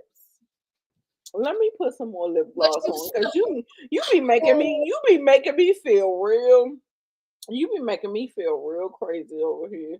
This is all I got is this face, these lips, and these titties because I ain't got no ass. So I gotta what I got. God didn't bless me with no boobs. Bullshit on my lips. He gave me a face card. He gave me a little set of titties. No, my lips don't look like her lips. Them lips are the lips that people pay for. Baby, lip liner. When I tell you lip liner has changed my life. I don't know how Monique do it. Good. Them lips be looking how you doing? Girl, I don't know. Ooh, girl, we is cutting up tonight. Girl, this is us behind the scenes. This is really how we be. We are so silly. It's been a long time since we've been on screen. Really got to cut up with each other. That's my girl. But I feel to wrap it up, I do agree that I agree with King's sentiment of if my girl says something you don't like, address me. However, I do agree that I do feel like King could have done better at regulating the situation the night before. I do feel like Quad was doing a lot of yapping. Y'all know Quad is a certified yapper. She is. She's a certified yapper, as am I. So I relate. I don't go as long as Quad does, but I talk a lot. But Quad talks a lot, and then she has long speeches and long monologues. So I do feel like King could have calmed her down a little bit, done it in a subtle, respectful way, like Dr. Damon Daddy does with Heavenly. I do think King could have said, babe, calm down, because it got very escalated. I will agree with that. It did. I will critique King on that. You can't have Quad yapping and saying whatever and think that Greg is not gonna retaliate. He's gonna, that's human nature. I don't give a fuck how mature I am. It is human. If you keep yapping, talking cash money shit to me, I don't care how healed in therapy. No amount of therapy yet is gonna make me shut the fuck up while you just yeah. I ain't there yet on my journey. I'm not there yet. So I agree with Greg. She can't just say what she wants. You think I'm gonna shut up? I agree with him. But like King said, talk to me. It's the same thing as Damon. Now, a lot of them asking, yeah. Now, a lot of people don't agree with that, I mean, rest in peace. Y'all bring up Nene Leakes. Rest in peace, Greg Leakes. Greg Leakes was kind of the same way too. Now he let Nene no, he wasn't the same way. I tell you that because Greg really let Nene. He let Nene handle her shit. Like when her and Peter used to spar, they used to get into it. Now he would get involved, but that's a bad example because Greg let Nene. Yeah, anyway, y'all get the fucking point. God damn it. And y'all forget King is Jamaican. All right. So yeah, no. Like for me, we're not playing by them rules. All right. I'm not doing it. I'm not doing it. I know what my partner went up against, and I know as a man in her life, you're not going to do this to her at this point when I am here. Hello? Okay. Hello. There's no reason to do it. There's no whatever. But like I said, Greg is an antagonizer. And let's be clear. Quad is a motherfucking catch. T cannot even hold a candle to Quad. Sorry. I don't want y'all can say you can have we gonna do it because guess what? Sweet Tea every other week. I think Quad is just jealous. Bitch. Hold on, we gonna nip this. And I see some of the people on the Facebook group chats, the Instagram. This is why I probably gotta leave some of them group chats because y'all be not y'all, they be infuriating me. That whole Quad is jealous of Sweet Tea. You guys, whoever thinks that, respectfully, delusional. Delulu. Exhibit A. Quad left Greg. I don't know. And T is going to leave Greg too. I don't know. I ain't giving her that much credit, Nina. You being way nice to me. I'm not giving her that credit. No, her that credit. You can be stupid. I feel like women have a point where you be naive and you can do whatever you want to do, but that shit gets old real quick. Keep on living. And I think her living is going to be 2 years. Okay, I'm gonna say because Greg said that he's given her 2 years to produce a baby for him. Yeah. So then what? What?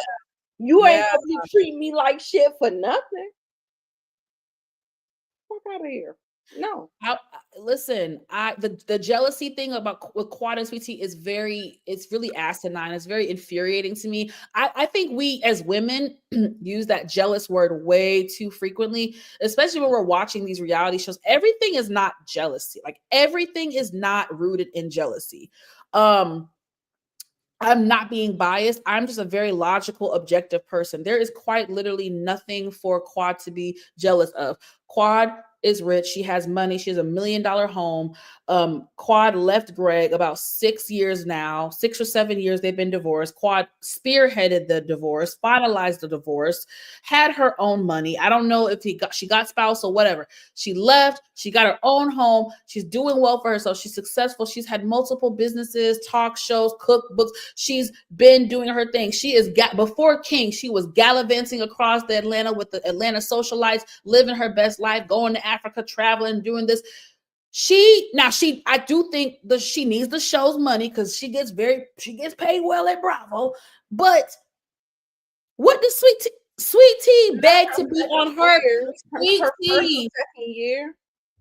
Sweet Tea was a fan of the show and slid in Greg's DMs. I'm trying to tell you guys, there is no way possible that Sweet Tea would have known anything about Greg wanting a baby without either watching, I'm going to give her this, either watching the show through and through or watching clips on YouTube or watching clips on Instagram or Facebook. She consumed the content of Married to Medicine, whether she watched the whole 45-minute episode or if she watched clips online. The bitch was watching.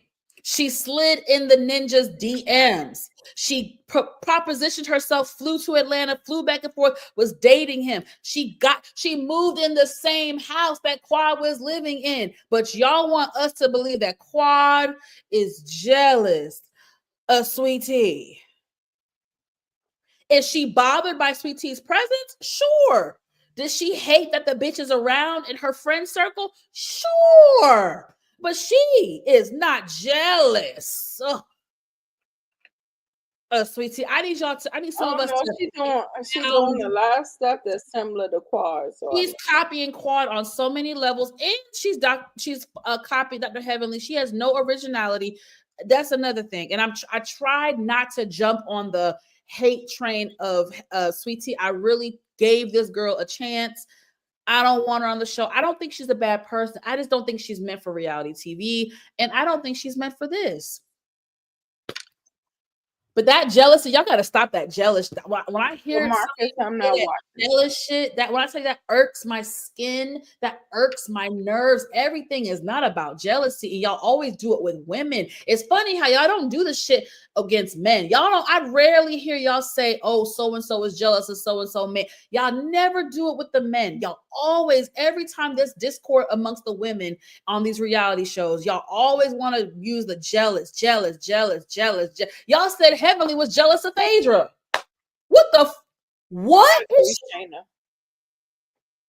Stop talking about amongst women. The same thing that Apollo is doing. Like he's jumping on couples retreat. Yes. Like because you're attached to a celebrity and then you'll try to do the things. But we have to see it from a different lens, y'all. That's their I just don't like opportunists. I just don't. I'm sorry. I don't think he's an opportunist. He was on a reality show for 8 years with his ex-wife. He went to jail for 6 years, got out early on good behavior. I'm not talking about reality. I'm talking about T. Oh, I was talking about Apollo because y'all kind of went all over the place. Okay, sorry. Oh no, I'm talking about Apollo because I'm talking about Apollo. I don't get what I'm saying. I disagree with you guys. I don't think that. I think that's what his world is. That's what he does. He was on a reality show for 8 years, y'all. They went to prison. He's been out. Lord knows what the hell he's been doing for money the last umpteen years he's been out of jail. Like we said, he was on that one reality show, the couples retreat with his wife, now soon to be ex. He really ain't. I mean, listen, you gotta get money. You gotta get your money. And if you was a reality TV star, you're gonna go to what you know. Like get a damn job. I don't know what job he couldn't get. He got a record now. Is he a felon? Y'all know it's hard to get a job. Don't ride my coattails, especially if we are divorced. Yeah. No, you're not right. Phaedra allowed it. Phaedra allowed him to come on the show. I told y'all that. She allowed it. I don't know that. He allowed it. I'm sorry, Phaedra allowed him. Because I feel like Heavenly has a lot of influence. And it feels like I don't know. I just don't feel like she would have really agreed. I just don't. Okay. Ooh, Apollo's wife tried to get on a show and it flopped. Probably she's a nobody. I feel like everybody's trying to get on. Y'all trying to get on. That's true. It was definitely an opportunity for Apollo. I know he wasn't going to listen. I know he wasn't going to reject it.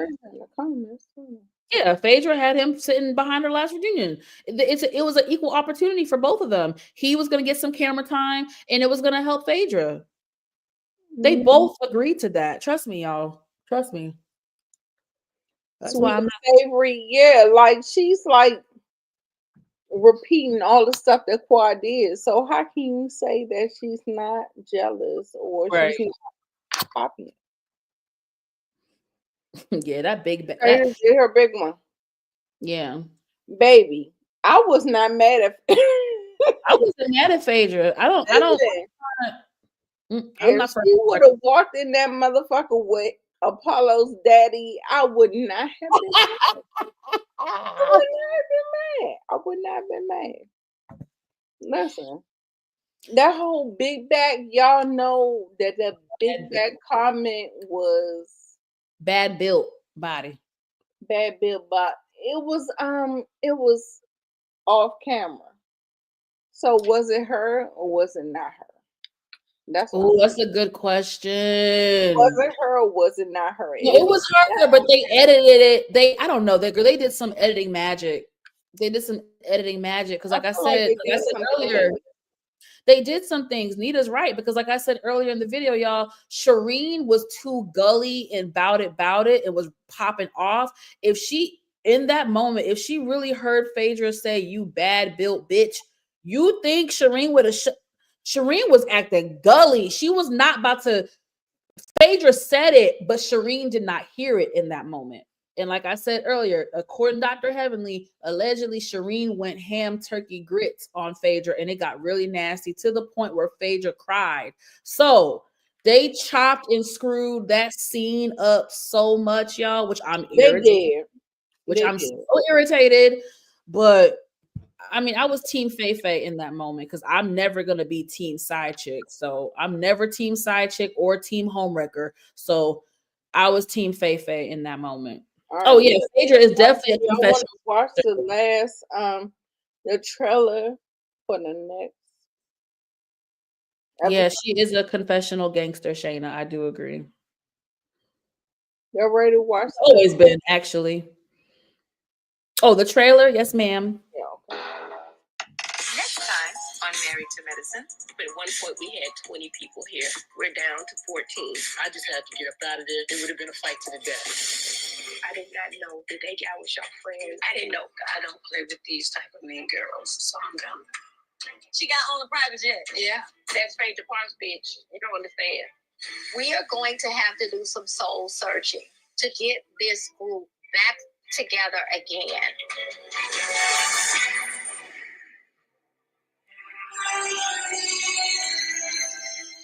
That was it. Nita, how many episodes you think we have left? Probably 3 or 4, right? Because usually after the trip, it's like maybe 3 or 4 episodes left. Whoo, child, off topic. Okay. Yes. Hey, boo, with the super chat. On topic discussion. Before y'all go, who y'all think will win a versus between the New Edition? Always be having the random questions. I'm gonna say New Edition because New Edition is my era. Okay, explain your reason, and I'm gonna explain my reason. You know, my reason is because it's my era. Yes, they copied off of Jackson 5, but I feel like, baby, when I told you I just went to Las Vegas, see New Edition. And Nita, how were they? How did they sound? What? Because I was worried about their vocals. It was everything. I loved it. They sounded good. Loved it. Even Bobby Brown. Bobby Brown is the least. Yeah, vocally. It's a struggle. His vocals are. Listen. That's why Bobby Brown's a struggle. I ain't paying to see them. I keep trying to tell my son. He was like, he like trying to compare himself to this and that and all this stuff. I'm like, nigga, you need to watch how people age and progress. Yeah, because. But nonetheless, it was good. It was good. So it's a New Edition for me. I agree with Nita. I'm gonna say New Edition.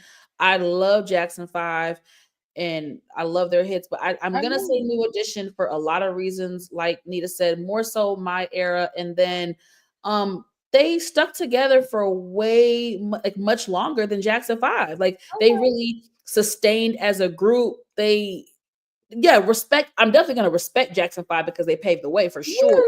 No, absolutely. It's just a thing of who you'd prefer. I'm going to say New Edition. They just proven themselves longer than the Jackson 5. The Jackson 5 wasn't around. I mean, they was only around but for so long, and then they all split up, and Michael went so. You know what I mean? So it's like New Edition went through their issues and phases of breaking up, but they broke up. Then they had Belle Biv DeVoe, and they had this. It's like they've been touring together and performing together for a while now. So yeah, but that's a great question, DeMarcus. You always have really good questions, especially once they got their shit together. Yeah. Because it's hard to get people in a collective together. Oh yes. Has their own, Oh yes. it can be bad. But I feel like I applaud them for bringing it back together. I Absolutely. absolutely do, because I know a lot of people have not done it. Like, I'm still Absolutely. waiting for Destiny's Child to come back. Girl, I'm waiting to. Honestly, you guys, I'm my theory. still waiting. I'm gonna be honest, y'all, and this is just my theory. I'm gonna say it today, and if it comes true, y'all remember who said it. If this is a big if we ever get a Destiny's Child reunion tour, it is going to be close to when Beyonce retires. It's not gonna be like it's I just know. The thing it's gonna is, be closer to when like she she's gonna retires. retire. She's already look at this tour. The Cowboy Carter. This is a It was mini. lazy. This is a. I'm not gonna say lazy, but it's a mini. It's a mini. I forget the proper term, but it's a. It's I'm just lazy in compared to her. saying Renaissance was huge, and that was just 2 years ago. So I get it. It those type of world tours are a toll on you, and Beyonce is getting older, y'all. Okay, so I'm not surprised. She just don't want to give it to y'all. She might got too much hate sometimes. I mean that too. But I'm just thinking more. She's been dealing hate for almost 30 years, so I don't think it's that. Like I just think she tired. Like she tired. She just did Renaissance. Y'all, Renaissance was major. I went, of course. I'm a member of the Beehives. I'm a member of the Beehive, honey. But I went. But Renaissance was so big. Like I just think Cowboy Carter. Look, guys, there's probably multiple reasons why, but I'm not surprised Cowboy Carter is a smaller mini tour. Like, yeah, I mean, it's like a mini tour. It's country. And I like it, but I didn't like it that much to go on tour and to pay them prices. I'm not doing it. Yeah, I don't blame you. I'm like 50 years old. I'm not doing it. I just went to a concert on Valentine's Day. Okay. With Anthony Hamilton. Oh, nice. Marsha Ambrosius. Okay. And Life Jennings. How was that? Oh, yeah. Bored AF. Now I like Marsha, but she wasn't doing the songs that I liked. And then I like Anthony Hamilton, but I was already checked out. He was the headliner, but I was already checked out because I was mad at Life. I was mad at Marsha. And then we get in here. I'm like, I just want to go. Yeah, I wouldn't have paid to see them because I don't even think Marsha and Life. It was just I think Anthony would have been the best. Valentine's Day. Yeah, no, it's no shade. It's just I could have told you. Yeah, I could have told you. Now, speaking of concerts, y'all, I just saw Queen Mary J. Blige a couple weeks ago, and I got my whole life. I loved it, loved it, loved it. This, if you are a Mary J. Blige fan, you need to go. This is basically her performing. I'm telling y'all, it's like a greatest hits tour. She called it. The tour is called For My Fans, y'all. It's a greatest hits tour. It is Mary really singing her OG songs. Mary is really singing her catalog. Y'all may not get this ever again. Ooh, you talk about your you is giving Mary raising you giving Monet was a power you giving Monet to Hada. Yes, Nita, you giving Monet to Hada, honey. Flip that thing, honey. Flip it. Monet Tejada, yes. With my red, okay.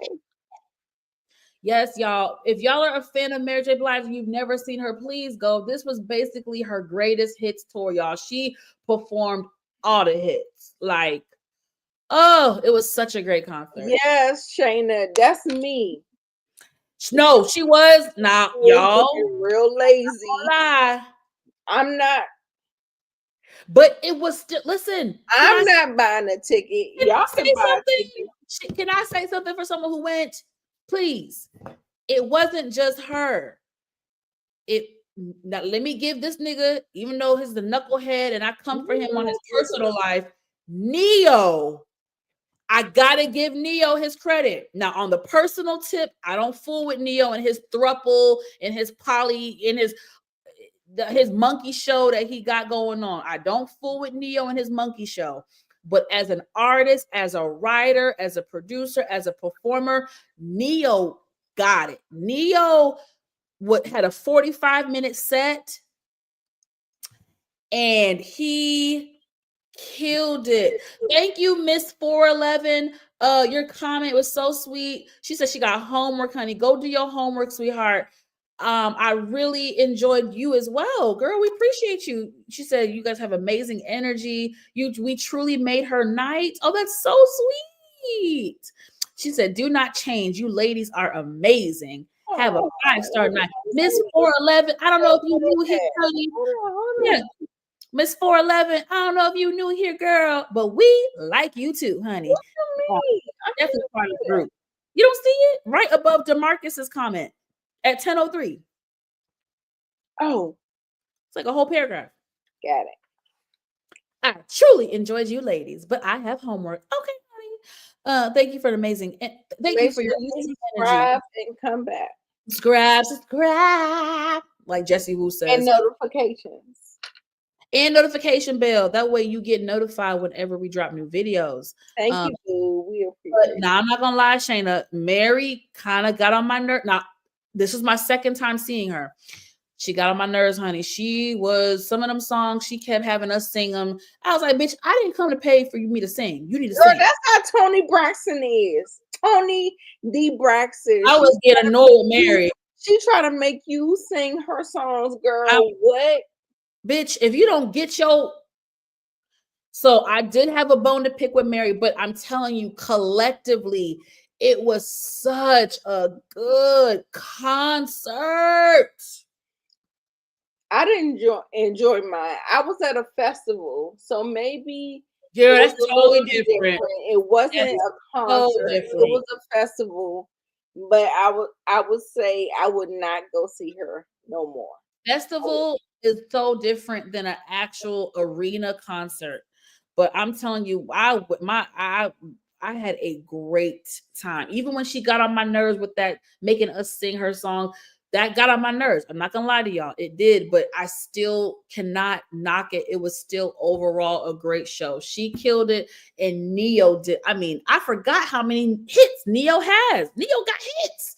Yeah, not just his hits. He got other people's hits that he wrote. Yeah, so it was a great, y'all. I'm not lying to you. Great concert. No.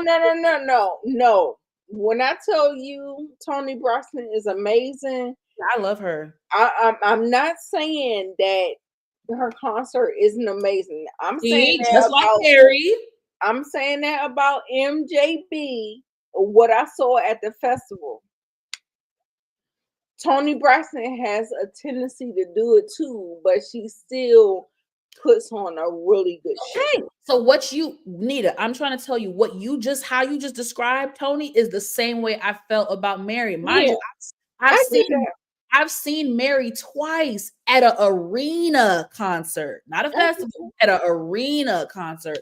And so exactly how you just described Toni, that's how I felt about When I tell you Toni Braxton was it.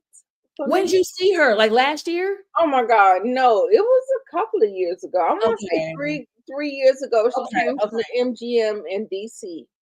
Oh, nice! And baby, when I tell you that girl looked good. Yeah. Have you seen her lately? She looks so good. Toni looks so good. Baby, I wish, like. Why you don't got no men? Why you don't like girl? We know why she had to break up with old hood rat. Listen, if she got women, say you got women, but girl, as good as you look, you got somebody. Like Toni Braxton always got somebody. She just don't always. It's not always a public like relationship. Girl, Toni Braxton look deep. I know she getting her black blown out by somebody. And I ain't even talking about no damn. What the fuck is that nigga name? Birdman, Hood Booger. Oh, I was so annoyed when she got with him.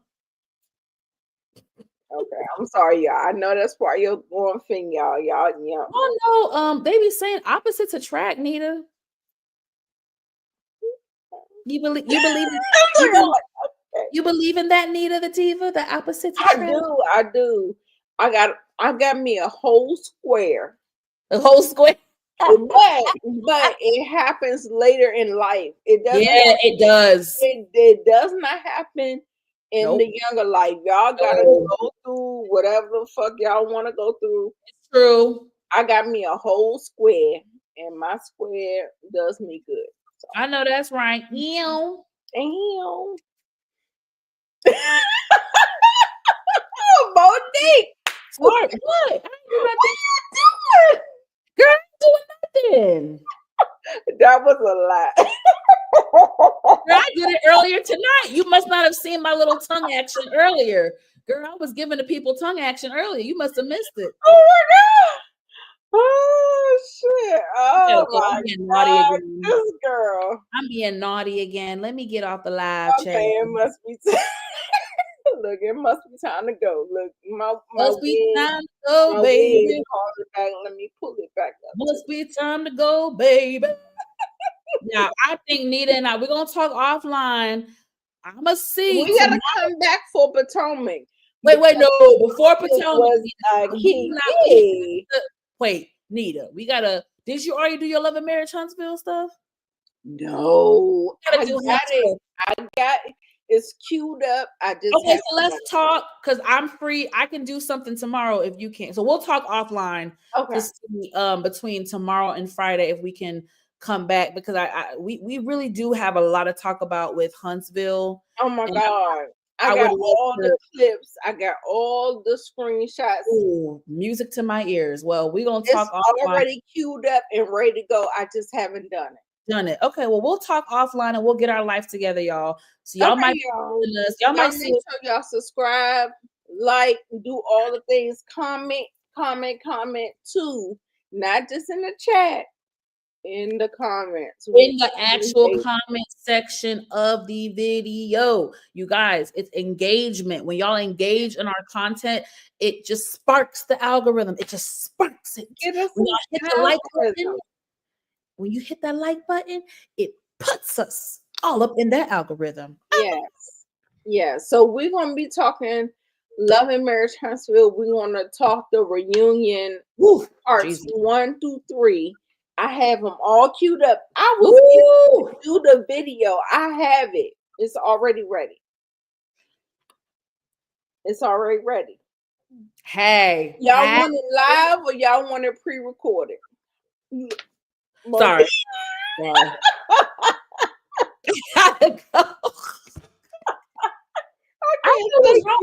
gotta stop. I can't take you in this tongue action. What is going on?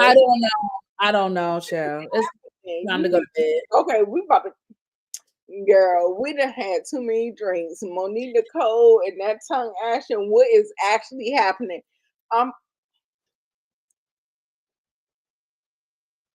Talking about King and that Jamaican schlong. That's what got me here. So it's time to go. All right, y'all. So make sure y'all like, comment, subscribe. And we're going to come back tomorrow. I'm okay. I'm home. We had some snow. We had a snow event. So I should be able to finagle some things, whatever, and get on. Like I said, Love and Marriage Huntsville is queued up and ready to go. We got some stuff to talk about. And then we'll do Potomac at another time. We're going to do Love and Marriage Huntsville first, right? Yeah. Okay. Let's go ahead and get that out of the way, and then we're going to do Potomac. Yes. And we'll see y'all later. All right. Bye-bye. Thank you, DeMarcus. Great job. Appreciate you, boo.